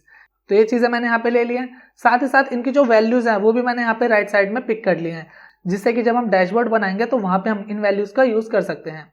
अब यहाँ पे हमें प्रॉफिट लॉस निकालना है, तो प्रॉफिट लॉस किस तरीके से निकालेंगे, इसके लिए हमें क्या करना है, इक्वल टू करना है। इक्वल टू करने के बाद हमें क्या करना है, यहाँ पे ये जो हमारा स्टॉक अमाउंट है ये लेना है, प्लस इसके बाद यहाँ पे सेल्स अमाउंट लेना है, और इन दोनों में से हमें माइनस क्या करना है, परचेज अमाउंट। ये किया मैंने और एंटर किया, जिसके बाद जो हमारा यहाँ पे प्रॉफिट या लॉस होगा वो यहाँ पे इस तरीके से आ जाएगा। सिंपली ये हमारे पास स्टॉक है और ये हमारा सेल्स अमाउंट है, तो दोनों को हमने ऐड किया, इसके बाद जो हमने परचेज किया था उसमें से यहाँ पे माइनस कर दिया, जिसके बाद यहाँ पे इस तरीके से 47,390 रुपीज़ जो है वो आ जाएगा। तो वो आप अपना प्रॉफिट लॉस इस तरीके से भी यहाँ पे कैलकुलेट कर सकते हो। अब इसके बाद हमें क्या करना है, यहाँ पे थोड़ा सा इसे अच्छे फॉर्मेट में कन्वर्ट कर लेना है। अच्छे फॉर्मेट में कन्वर्ट करेंगे तो ज़्यादा बेटर लगेगा। यहाँ पे हमें क्या करना है, मैंने परचेज को सेलेक्ट किया, इस वैल्यू को कंट्रोल होल्ड किया, सेल अमाउंट को सेलेक्ट किया, स्टॉक अमाउंट को सेलेक्ट किया और यहाँ पे प्रॉफिट लॉस को सेलेक्ट किया। अब यहाँ पे मुझे क्या करना है, कंट्रोल के साथ 1 प्रेस करना है, जिससे कि नंबर फॉर्मेट आ जाएगा। इसके बाद यहाँ पे हमें आना है करेंसी पे। करेंसी पे आने के बाद यहाँ से मैं डेसिमल वैल्यू हटा देता हूँ। यहाँ पे आप इसका सैंपल देख सकते हो और मैं कर देता हूँ यहाँ पे ओके। तो ये कुछ इस तरीके से आ जाएगा, जो कि यहाँ पे काफ़ी सही लग रहा है। अच्छे से फॉर्मेटिंग दे दूँ ताकि जो आपका डेटा है या फिर सॉफ्टवेयर है वो काफ़ी अच्छा लगे। ये चीज़ें मैंने इस पर अप्लाई करें। इसके बाद हमें दोबारा इन्वेंट्री वाली शीट में आना है। इन्वेंट्री वाली शीट में आने के बाद यहाँ पे क्लिक करना है और इंसर्ट में आने के बाद पिवट पे क्लिक करना है, एग्जिस्टिंग वर्कबुक पे क्लिक करना है और इसके बाद आना है यहाँ पे पिवट्स में। पिवट्स में आने के बाद यहाँ पे आपको लोकेशन देनी है, किस जगह जो है आप अपना डेटा रखना चाहते हो। तो यहाँ पे मैं रख लेता हूँ E2, ई कॉलम सेकेंड रो रखा और किया ओके। ओके करने के बाद यहाँ पे इस तरीके से पिवट आ जाएगा। तो अब हमें यहाँ पे चाहिए क्या, तो हमें चाहिए यहाँ पे प्रोडक्ट नेम। तो यहाँ पे मैं प्रोडक्ट नेम ले लेता हूँ। साथ ही साथ यहाँ पे हम इनकी सेल्स यूनिट ले लेते हैं, तो यहाँ पे सेल्स यूनिट भी मैं ऐड कर लेता हूँ। अब हमारे पास ये इतने सारे प्रोडक्ट हैं, लेकिन हमें यहाँ पे जो शो करने हैं वो टॉप 5 प्रोडक्ट शो करने हैं। टॉप 5, टॉप 3, टॉप 6 जो भी आप करना चाहो, लेकिन हमें टॉप के ही करने हैं। तो इसके लिए हम टॉप 3 या टॉप 5 प्रोडक्ट्स कैसे निकालें, तो इसके लिए आपको डेटा पे क्लिक करना है। इसमें कहीं भी आप क्लिक कर दो, राइट क्लिक करो और यहाँ पे ऑप्शन आ जाता है फिल्टर का। फिल्टर पे आने के बाद यहाँ पे टॉप 10 का ऑप्शन मिलेगा, इस पर आपको क्लिक करना है। इस पर क्लिक करने के बाद यहाँ पे आ रहा है ना ये टॉप 10, तो जो भी आप वैल्यू यहाँ पे दोगे, टॉप 3, टॉप 5, टॉप 6, तो मैं यहाँ पे 5 लिख लेता हूँ और करता हूँ ओके। तो यहाँ पे टॉप 5 जो आपके प्रोडक्ट्स हैं वो इस तरीके से यहाँ पे आ जाएंगे। आप चाहें तो इसे शॉर्ट भी कर सकते हो असेंडिंग डिसेंडिंग में। यहाँ पे राइट क्लिक करो, राइट क्लिक करने के बाद इसके बाद शॉर्ट का ऑप्शन आ रहा है ना, तो यहाँ से आप इसे शॉर्ट भी कर सकते हो। इसके बाद हमें क्या करना है, सेल्स वाली शीट में आना है। सेल्स वाली शीट में आने के बाद डेटा पे क्लिक करना है, इंसर्ट में आना है। इंसर्ट में आने के बाद पिवट टेबल पे क्लिक करना है और यहाँ पे एग्जिस्टिंग वर्कशीट पे क्लिक करना है। पिवट पे आना है। पिवट पे आने के बाद इसे पकड़ के मैं थोड़ा साइड करता हूँ और यहाँ पे अप्लाई कर लेता हूँ मैं इस जगह E10 पे क्लिक किया मैंने और यहाँ पे कर लेता हूँ ओके। ओके करने के बाद इस तरीके से यहाँ पे जो है हमारी पिवट आ जाएगी। और इसके बाद हमें करना क्या है, यहाँ से हमें चाहिए टॉप 5 कस्टमर्स। तो सबसे पहले तो नॉर्मली कस्टमर का नेम ले लेते हैं। कस्टमर का नेम लेने के बाद यहाँ पे जो है हम अमाउंट ले लेते हैं। तो अमाउंट पकड़ के मैंने यहाँ पे वैल्यूज़ में रखा, इस तरीके से यहाँ पे अमाउंट आ गया। अब हमें यहाँ पे टॉप 5 सेलिंग पर्सन चाहिए, जैसे कि यहाँ पे टॉप 5 प्रोडक्ट्स थे, तो ऐसे ही हमें यहाँ पे टॉप 5 सेलिंग पर्सन चाहिए जिन्होंने सबसे ज़्यादा सेल करी है। तो यहाँ पे इसके ऊपर हम राइट क्लिक करेंगे और ऑप्शन आ जाता है फिल्टर का। फिल्टर में आने के बाद टॉप 10 पे क्लिक किया और यहाँ से चूज कर लेता हूँ मैं 5। टाइप कर लो चाहे कुछ भी कर लो, मैंने 5 लिखा, ओके किया। जिसके बाद आप देख सकते हो यहाँ पे इस तरीके से जो है टॉप 5 पर्सन सेलिंग पर्सन जो है वो आ चुके हैं। तो यहाँ पे हमारे टॉप 5 प्रोडक्ट्स हो गए और साथ ही साथ नीचे हमारे ये टॉप 5 सेलिंग पर्सन्स आ गए। तो फिलहाल यहाँ पे ये काम हमारा खत्म होता है और इसके बाद चलते हैं हम डैशबोर्ड पे। अब यहाँ पे आने के बाद जितने भी हमने अभी पिवट क्रिएट किए हैं ना, तो उनके हमें यहाँ पे बटन क्रिएट करने हैं, जिसके बिहाफ पे उनका डेटा यहाँ पे रिफ्लेक्ट होगा। तो बटन क्रिएट करने के लिए हमें क्या करना है, इंसर्ट में आना है और यहाँ पे शेप्स का ऑप्शन है, इस पे करना है क्लिक। अब यहाँ पे हमें रेक्टेंगल चूज करना है। रेक्टेंगल चूज करने के बाद इस तरीके से यहाँ पे हमें एक रेक्टेंगल क्रिएट करना है। रेक्टेंगल क्रिएट करने के बाद आपको शेप फिल में आना है और यहाँ पे इसमें आपको व्हाइट कलर फिल करना है। व्हाइट कलर फिल करने के बाद दोबारा आपको रेक्टेंगल सेलेक्ट करना है, शेप फॉर्मेट में आना है और यहाँ से इसकी आउटलाइन जो है वो वेट में आके कम कर लेनी है। पहली वाली आउटलाइन आपको इसमें रख लेनी है, इस पर क्लिक कर देना है, जिससे कि पहली आउटलाइन यहाँ पे इस तरीके से इसमें आ जाएगी और आउटलाइन इसकी कम हो जाएगी। अब आपको इसी शेप को कॉपी पेस्ट करना है। तो इसके लिए आप इस शेप पे क्लिक करो, कंट्रोल के साथ ड्रैग करो, जैसे आप ड्रैग करोगे तो इसकी एक डुप्लीकेट कॉपी क्रिएट हो जाएगी यहाँ पे। अब इसकी कॉपी को इसी के ऊपर आपको सेट करना है, जैसे कि मैंने यहाँ पे इसे सेट किया, और यहाँ से ऊपर वाली जो कॉपी है इसे पकड़ के इसका साइज थोड़ा छोटा कर लेना है, लाइक दिस, इतना। अब जो ऊपर वाली हमने कॉपी ली है शेप की, इसे आपको सेलेक्ट करना है, शेप फॉर्मेट में आना है, शेप फिल में आना है, और यहाँ पे आके आपको इसमें कलर दे देना है। कोई भी कलर आप इसमें अप्लाई कर सकते हो। तो यहाँ से मैंने ये एक स्काई ब्लू कलर इसमें अप्लाई कर दिया है। देन आपको क्या करना है, व्हाइट वाले शेप पे क्लिक करना है, राइट क्लिक करना है, और यहाँ पे ऑप्शन आता है एडिट टेक्स्ट, इस पे करना है आपको क्लिक। क्लिक करने के बाद स्पेस देके आपको आगे आना है, लाइक यहाँ पे मैं आ गया, और यहाँ पे जो बटन क्रिएट कर रहे हैं हम, वो क्रिएट कर रहे हैं कस्टमर्स का। तो यहाँ पे हम टाइप करेंगे कस्टमर्स। अब यहाँ पे मैंने कस्टमर्स तो टाइप कर दिया है, बट वो दिख नहीं रहा है। तो इसका रीजन क्या है? इसका रीजन ये है कि यहाँ पे जो हमारा शेप है वो व्हाइट कलर में है, और जो टेक्स्ट है वो भी व्हाइट कलर में है। तो सिंपली हमें यहाँ पे जो लिखा हुआ है इसे सेलेक्ट कर लेना है, होम पे आना है, होम पे आने के बाद जो टेक्स्ट का कलर है वो कर लेना है ब्लैक। ब्लैक कलर करने के बाद यहाँ से हम इसका साइज बढ़ा लेते हैं, साइज मैंने 16 कर दिया है इसका, और इसके बाद यहाँ से हम इसे कर देंगे बोल्ड। इसके बाद हमें वापस इंसर्ट में आना है, इंसर्ट में आने के बाद वापस शेप्स में आते हैं, और एक रेक्टेंगल और ले लेते हैं यहाँ पे। तो एक दूसरा रेक्टेंगल मैं यहाँ पे इस तरीके से अप्लाई कर देता हूँ, लाइक दिस, थोड़ा सा इसे नीचे किया, बहुत है। अब यहाँ से मैं राइट साइड और इसे थोड़ा सा कर देता हूँ, लाइक दिस। यहाँ पे आके शेप फिल में आना है, और इसमें भी हमें व्हाइट कलर फिल करना है, और यहाँ से जो शेप आउटलाइन है इसकी वो हमें कर देनी है नो आउटलाइन। इतना करने के बाद हमें क्या करना है, इस शेप को सेलेक्ट करना है, और यहाँ पे आके फॉर्मूला बार में करना है इक्वल टू। अब इक्वल टू क्यों किया है हमने? क्योंकि यहाँ पे जो बटन क्रिएट कर रहे हैं वो कस्टमर का है, और कस्टमर का डेटा जो हमने क्रिएट किया था पीवट में, वो पीवट वाली शीट में क्रिएट किया था। तो टोटल नंबर ऑफ जो कस्टमर्स हैं वो हमें यहाँ पे लाने हैं। तो इसके लिए हमने यहाँ पे इस शेप को सेलेक्ट करके इक्वल टू किया, पीवट में आएंगे, और पीवट में आने के बाद आप देख सकते हो यहाँ पे ये जितनी चीजें हैं, customers, products, purchase amount, sale amount, stock amount और प्रॉफिट लॉस, इन्हीं सब के बटन हमें यहाँ पे क्रिएट करने हैं। तो यहाँ पे जो है कस्टमर्स का जो डेटा है वो यहाँ पे इस जगह है, तो मैंने इसे सेलेक्ट किया, क्योंकि भाई हमने यहाँ से पीवट टेबल से इसे बाहर निकाल दिया था। पीवट टेबल में जो ये चीजें अप्लाई नहीं हो सकती है शेप के अंदर, तो इसलिए मैंने इसे बाहर निकाल दिया था। इसे मैंने सेलेक्ट किया और एंटर किया, जिसके बाद आप देख सकते हो इस तरीके से यहाँ पे 7 आ चुका है। अब ये जो 7 है इसे आप सेंटर में रखना चाहो, लेफ्ट रखना चाहो, राइट रखना चाहो, आपके विषय, कैसे भी आप इसे रख सकते हो। सिंपली मैं क्या करता हूँ, स्टार्टिंग में कर्सर रखता हूँ इसके, और स्पेस देके इसे थोड़ा सा सेंटर में कर लेता हूँ, लाइक दिस। तो यहाँ पे पहला बटन हमारा बनके तैयार है। इसी तरीके से जो है आपको बाकी के जो बटन्स हैं वो क्रिएट कर लेने हैं। एक और बटन पहले मैं आपको बना के दिखा देता हूँ। तो दूसरा बटन क्रिएट करने के लिए आपको क्या करना है, सारी चीजें दोबारा से करने की जरूरत नहीं है। फाइंड एंड सेलेक्ट में आना है, यहाँ पे ऑप्शन मिल जाता है आपको सेलेक्ट ऑब्जेक्ट्स, इस पे क्लिक करना है। देन जितनी ये चीजें हैं सारी की सारी इन्हें सेलेक्ट करना है, और इसके बाद कंट्रोल होल्ड करके आपको ड्रैग करना है। जैसे ही ड्रैग करोगे तो इसकी कॉपी क्रिएट हो जाएगी, जैसे कि आप देख सकते हो कॉपी इसकी क्रिएट हो चुकी है। अब यहाँ पे आपको क्या करना है, शेप को सेलेक्ट करना है, शेप फॉर्मेट में आना है, दूसरा कलर जो भी आप इसमें अप्लाई करना चाहते हो, तो यहाँ से मैं ये कलर ले लेता हूँ, ऑरेंज। इसके बाद यहाँ पे जो डेटा है वो किसका है, प्रोडक्ट्स का। अगर हम कीवर्ड्स में आके देखें तो प्रोडक्ट्स है ना यहाँ पे, तो हम यहाँ पे डैशबोर्ड पे आके प्रोडक्ट्स लिख लेते हैं। तो यहाँ पे आके कस्टमर्स को मैंने सेलेक्ट किया और इसे किया डिलीट। इसके बाद यहाँ पे लिख लेते हैं प्रोडक्ट्स। अब भाई यहाँ पे जो 7 लिखा है तो टोटल नंबर ऑफ कस्टमर्स है, यहाँ तो हमें टोटल नंबर ऑफ प्रोडक्ट्स चाहिए। तो हमें करना क्या है, यहाँ पे हमें प्रोडक्ट्स का जो रेफरेंस है वो देना है। तो हम पीवट में आते हैं, पीवट में आने के बाद आप देखो जहाँ पे हमने प्रोडक्ट्स अप्लाई किया है उसका रेफरेंस क्या है, C6, C कॉलम 6 रो है ना यहाँ पे ये लिखा हुआ। तो हमें डैशबोर्ड पे आना है, 7 पे करना है क्लिक। क्लिक करने के बाद यहाँ पे C3 है, तो 3 की जगह हमें क्या करना है 6, और करना है यहाँ पे एंटर। तो आप देख सकते हो यहाँ पे क्या अप्लाई हो चुका है 10। अब इस 10 को मैं सेलेक्ट करता हूँ और यहाँ से सेंटर कर देता हूँ इस तरीके से। आप इसे बोल्ड करना चाहो तो सेलेक्ट करके बोल्ड भी कर सकते हो, जैसे कि मैं यहाँ पे इसे बोल्ड कर देता हूँ तो B से बोल्ड हो जाएगा। और इसका साइज कम करना चाहो तो मैं 18 कर लेता हूँ, 18 इनफ है। सेम चीज यहाँ पे 7 पे भी मैं कर लेता हूँ।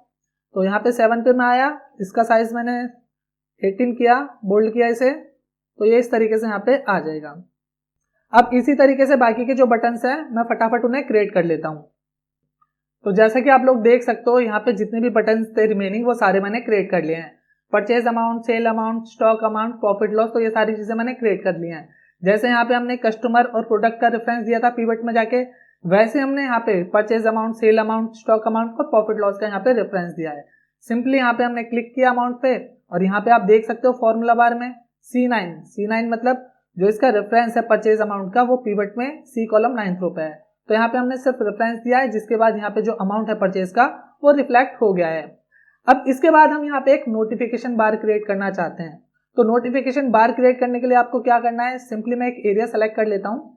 तो यहाँ पे मैं एक काम करता हूँ, इतना एरिया मैं सेलेक्ट कर लेता हूँ। इतना एरिया मैंने सेलेक्ट किया, थोड़ा सा और नीचे कर लेता हूँ मैं इसे, यहाँ पे इतना सेलेक्ट किया मैंने। इतना करने के बाद हमें करना क्या है, यहाँ पे आना है फिल में आके मैंने यहाँ पे व्हाइट कलर दे दिया। व्हाइट कलर देने के बाद फिर यहाँ से जो हेडिंग है इसे मैंने सेलेक्ट किया, और इतना करने के बाद फिर फिल में आते हैं। यहाँ पे कलर आप जो भी देना चाहो, मैं यहाँ पे येलो कलर दे देता हूँ। अब यहाँ पे मैं टाइप कर देता हूँ नोटिफिकेशन। तो यहाँ पे लिखा मैंने नोटिफिकेशन, और इसके बाद इसका जो कलर है वो हम रख लेते हैं रेड अच्छा लगता है देखने में, तो रेड कर लिया मैंने यहाँ पे। अब यहाँ पे हम क्या करते हैं, व्यू में आके और यहाँ से जो है हेडिंग और फॉर्मूला बार हटा लेते हैं, जिससे कि देखने में काफी ज्यादा सही लगेगा। अब आप देख सकते हो देखने में काफी ज्यादा सही लग रहा है। और अगर मैं यहाँ से टैब भी हटा दूं, जैसे कि मैंने यहाँ पे क्लिक किया और शो टैब्स में मैं क्लिक करूं, तो आप देख सकते हो ये काफी ज्यादा सही लग रहा है अभी। अब यहाँ से आप इसका साइज बढ़ाना चाहते हो तो वो भी बढ़ा सकते हो। सिंपली इसके लिए क्या करना है आपको, नोटिफिकेशन के लिए इतना सेलेक्ट किया, इतना एरिया सेलेक्ट करने के बाद वापस होम पे आना है, और इतने एरिया को आप क्या कर सकते हो, व्हाइट कलर, जिससे कि ये इतना एरिया जो है यहाँ पे फिक्स हो जाएगा।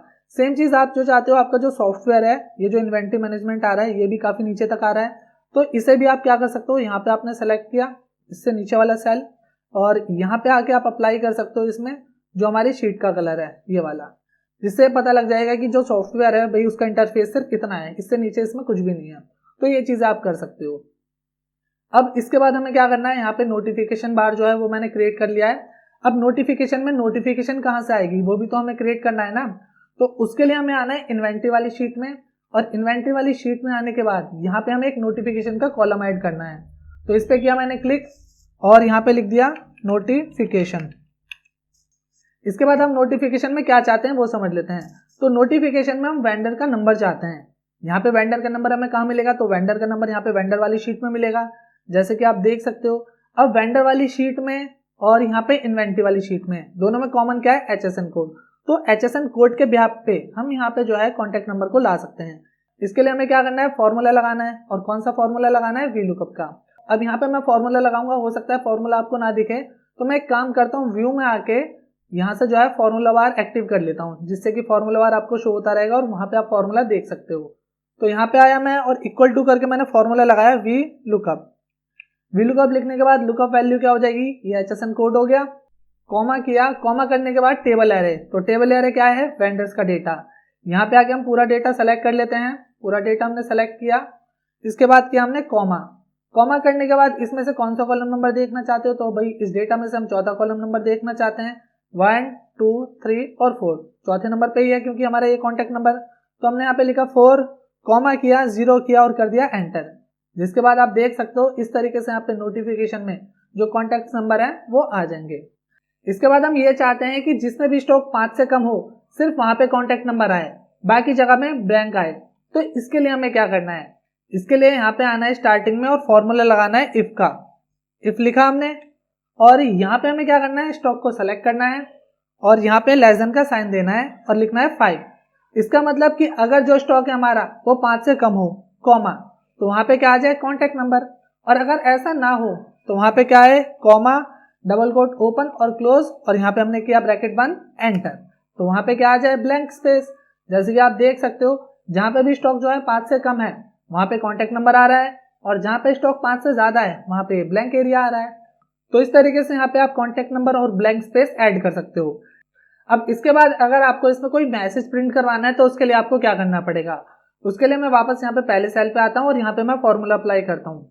अब जो फॉर्मूला है वो काफी ज्यादा बड़ा हो जाएगा, तो यहाँ से मैं फॉर्मूला बार जो है इसका साइज बड़ा कर देता हूँ, जिससे कि फॉर्मूला आप अच्छे से समझ सको। तो यहाँ पे आने के बाद हमें क्या करना है, 5 के बाद आना है, डबल कोट ओपन करना है और इसके बाद विंडो के साथ फुल स्टॉप दबाना है, जिससे कि यहाँ पे इमोजी का सेक्शन आ जाएगा। यहाँ पे मैंने फोन का आइकन लिया, इसे किया यहाँ पे क्लोज, इसके बाद स्पेस दिया, डबल कोट किया बंद यहाँ पे, और इसके बाद हमें क्या करना है, यहाँ पे एंड का साइन देना है। एंड का साइन देने के बाद यहाँ पे सेलेक्ट करना है आपको प्रोडक्ट नेम। तो यहाँ पे प्रोडक्ट नेम जो है यूपीएस पहला, इसे मैंने सेलेक्ट किया। इसके बाद फिर आपको यहाँ पे एंड का साइन देना है। एंड का साइन देने के बाद आपको डबल कोट दोबारा लगाना है, यहाँ पे स्पेस करना है, अब इसके बाद जो भी मैसेज आप इसके अंदर प्रिंट कराना चाहते हो वो आपको टाइप करना पड़ेगा। तो मैं यहाँ पे लिखता हूँ नीड्स टू रीऑर्डर। यहाँ पे मैंने ये लिखा नीड्स टू रीऑर्डर। इसके बाद यहाँ पे मैंने इस तरीके से एक ये सिंबल दिया एंड देन यहाँ पे लिखा मैंने पीएच। पीएच किस लिए लिखा है? फोन नंबर के लिए। इसके बाद यहाँ पे मैंने डबल कोट किया बंद और इसके बाद यहाँ पे मैंने दिया एंड का साइन दोबारा। जस्ट यहाँ पे मुझे करना है एंटर हिट। अब मैं जैसे एंटर हिट करूंगा तो आप देख सकते हो यहाँ पे इस तरीके से जो है नीड्स टू रीऑर्डर और आगे फोन नंबर इस तरीके से लिख के आ जाएगा। अब यहाँ पे पीएच जो है ये फोन नंबर है, ये काफी इससे जो है चिपक के आ रहा है नंबर से। तो हम एक काम करते हैं, यहाँ पे जो पीएच है इस पे क्लिक करते हैं और स्पेस दे देते हैं। अब एंटर करेंगे तो आप देखोगे कि यहाँ पे जो ये कॉन्टैक्ट नंबर और ये पीएच है ना, इसके बीच में गैप आ जाएगा। तो यहाँ किया मैंने एंटर, जिसके बाद इस तरीके से यहाँ पे जो है ये आ जाएगा। मैं यहाँ पे डबल लेफ्ट क्लिक करता हूँ जिससे कि ऑटोमेटिक एडजस्ट हो जाएगा। तो यहाँ पे इस तरीके से आ जाएगा। इसे सेलेक्ट किया मैंने, सेलेक्ट करने के बाद होम पे आके यहाँ पे लेफ्ट अलाइन करते हैं जिससे कि ये सारा का सारा इस तरीके से यहाँ पे ठीक होके आ जाएगा। मैं इसे दोबारा करके दिखा देता हूँ, हो सकता है कि आपको समझ ना आए हो क्योंकि फॉर्मूला ये काफी ज्यादा बड़ा था। तो इसके लिए मैं क्या करता हूँ, कंट्रोल Z करता हूँ जिससे कि ये नॉर्मल पहले जैसा हो जाएगा। ये बिल्कुल नॉर्मल हो गया। इसके बाद यहाँ पे क्लिक किया मैंने और यहाँ पे VLOOKUP पे आते हैं, डबल कोट ओपन किया। इसके बाद यहाँ पे मैंने विंडो के साथ फुल स्टॉप दबाया, फोन का आइकन लिया, इसे किया क्लोज, स्पेस किया, डबल कोट किया बंद। इसके बाद यहाँ पे मैंने एंड का साइन लगाया और यहाँ पे सेलेक्ट किया क्या, प्रोडक्ट नेम। तो प्रोडक्ट नेम क्या है यहाँ पे, UPS, इसे लिया। इसके बाद दोबारा मैंने यहाँ पे क्या किया, एंड का साइन लगाया। इसके बाद यहाँ पे हमें एंड का साइन लगाने के बाद क्या करना है, डबल कोट, और डबल कोट के बाद स्पेस देके जो मैसेज हम प्रिंट करवाना चाहते हैं वो हमें लिखना है। तो यहाँ लिखा मैंने नीड्स टू रीऑर्डर, ये लिखा मैंने यहाँ पे नीड्स टू रीऑर्डर। इसके बाद यहाँ पे मैंने सिंबल दिया एक ये वाला, स्पेस करके मैंने लिखा PH, स्पेस किया, डबल कोट लगाया और फिर यहाँ पे एंड का साइन दे दिया। देन एंटर हिट किया, जिसके बाद आप देख सकते हो इस तरीके से यहाँ पे नीड्स टू रीऑर्डर जो भी हमने मैसेज टाइप किया था वो यहाँ पे आ चुका है। डबल लेफ्ट क्लिक करोगे यहाँ पे तो ये इस तरीके से आ जाएगा। इसे सेट करना है सही तरीके से, मैंने इसे सेलेक्ट किया, होम पे आएंगे, यहाँ पे मैंने लेफ्ट अलाइन किया, जिसके बाद इस तरीके से यहाँ पे ये आ जाएगा। क्लियर, समझ आ गया ना किस तरीके से यहाँ पे हमने इस मैसेज को प्रिंट करवाया है। अब यहाँ पे तो ये नोटिफिकेशन का डेटा आ गया। अब इस डेटा को हम यहाँ पे डैशबोर्ड में नोटिफिकेशन में कैसे लेके आए, तो इसके लिए यहाँ पे आपको क्लिक करना है, फॉर्मूला लगाना है इक्वल टू फिल्टर। इसके बाद यहाँ पे आपको आना है इन्वेंट्री वाली शीट में, क्योंकि इन्वेंट्री वाली शीट में नोटिफिकेशन का डेटा है। यहाँ पे आपको आके इस डेटा को सेलेक्ट करना है, कॉमा करना है और दोबारा इस डेटा को सेलेक्ट करना है। पहली बार इसलिए सेलेक्ट किया है क्योंकि इस डेटा की बात हो रही है, दूसरी बार इसलिए सेलेक्ट किया है हमने क्योंकि इस डेटा में से जो भी डेटा फिल है वो डेटा हमारे डैशबोर्ड वाली शीट में आ जाए। तो हमने यहाँ पे इसे सेलेक्ट किया और यहाँ पे हमने नॉट इक्वल टू का साइन दिया। नॉट इक्वल टू का साइन देने के बाद डबल कोट हमने ओपन और क्लोज किए, ब्रैकेट किया बंद और किया एंटर। जिसके बाद आप देख सकते हो जो भी सेल हमारी इन्वेंट्री वाली शीट में फिल थे नोटिफिकेशन के, वो यहाँ पे इस तरीके से आ चुके हैं। इसके बाद हम इसे सेलेक्ट कर लेंगे, सेलेक्ट करने के बाद होम पे आएंगे और इनका साइज थोड़ा छोटा कर लेंगे, लाइक दिस। 16 इनफ है, तो 16 मैंने इनका साइज कर लिया है। आप चाहो तो कम ज्यादा कर सकते हो और बट मैंने 16 किया है इसका साइज, तो ये 16 साइज इसका यहाँ पे आ चुका है इस तरीके से। इसके बाद हमें पिवट से इनसाइट लेके आने हैं। अब पिवट से इनसाइट लेने के लिए हमें क्या करना है, पिवट्स में आना है और सबसे पहले जो हमारा ये प्रोडक्ट्स का डेटा है इसे सेलेक्ट करना है। इस पूरे डेटा को मैंने सेलेक्ट किया, इंसर्ट में आना है। इंसर्ट में आने के बाद यहाँ पे आना है चार्ट में और यहाँ से हमें जो ये सेकंड चार्ट है 2D बार, इस पे क्लिक करना है। जैसे इस पे क्लिक करेंगे इस तरीके से यहाँ पे हमारा चार्ट क्रिएट हो जाएगा। अब यहाँ पे आपको सम ऑफ यूनिट पे राइट क्लिक करना है और यहाँ से हाइड ऑल फील्ड बटन पे क्लिक करना है, जिससे कि जितनी फील्ड है वो हाइड हो जाएंगी। देन इसके बाद ये जो टोटल है इस पे क्लिक करके इसे डिलीट करना है। देन यहाँ पे जो टोटल लिखा है इस पे क्लिक करना है। क्लिक करने के बाद यहाँ पे आपको लिखना है टॉप 5 प्रोडक्ट्स, ये लिखा और यहाँ पे मैंने किया इसे क्लोज। इतना करने के बाद इस चार्ट को यहाँ पे साइड में सेट कर लेते हैं इस तरीके से। कुछ सेम चीज हमें इसके साथ करनी है, तो यहाँ पे मैंने इस डेटा को भी सेलेक्ट किया, इंसर्ट में आना है। इंसर्ट में आने के बाद यहाँ पे चार्ट में आना है और 2D बार चार्ट पे क्लिक करना है। इसके बाद यहाँ से सम ऑफ अकाउंट इस पे राइट क्लिक करना है, हाइड ऑल फील्ड पे क्लिक करना है जिससे कि ये गायब हो जाएगा। देन यहाँ पे इस पे क्लिक करना है, इसे डिलीट करना है। इतना करने के बाद यहाँ पे जो टोटल है इसकी जगह पे क्या लिखना है, टॉप 5 कस्टमर्स। तो हम यहाँ पे क्या करेंगे, टॉप 5 कस्टमर टाइप कर लेते हैं, टॉप 5 कस्टमर्स। इसके बाद इसे भी यहाँ पे हम क्या करते हैं, पकड़ते हैं और यहाँ से सेट कर लेते हैं।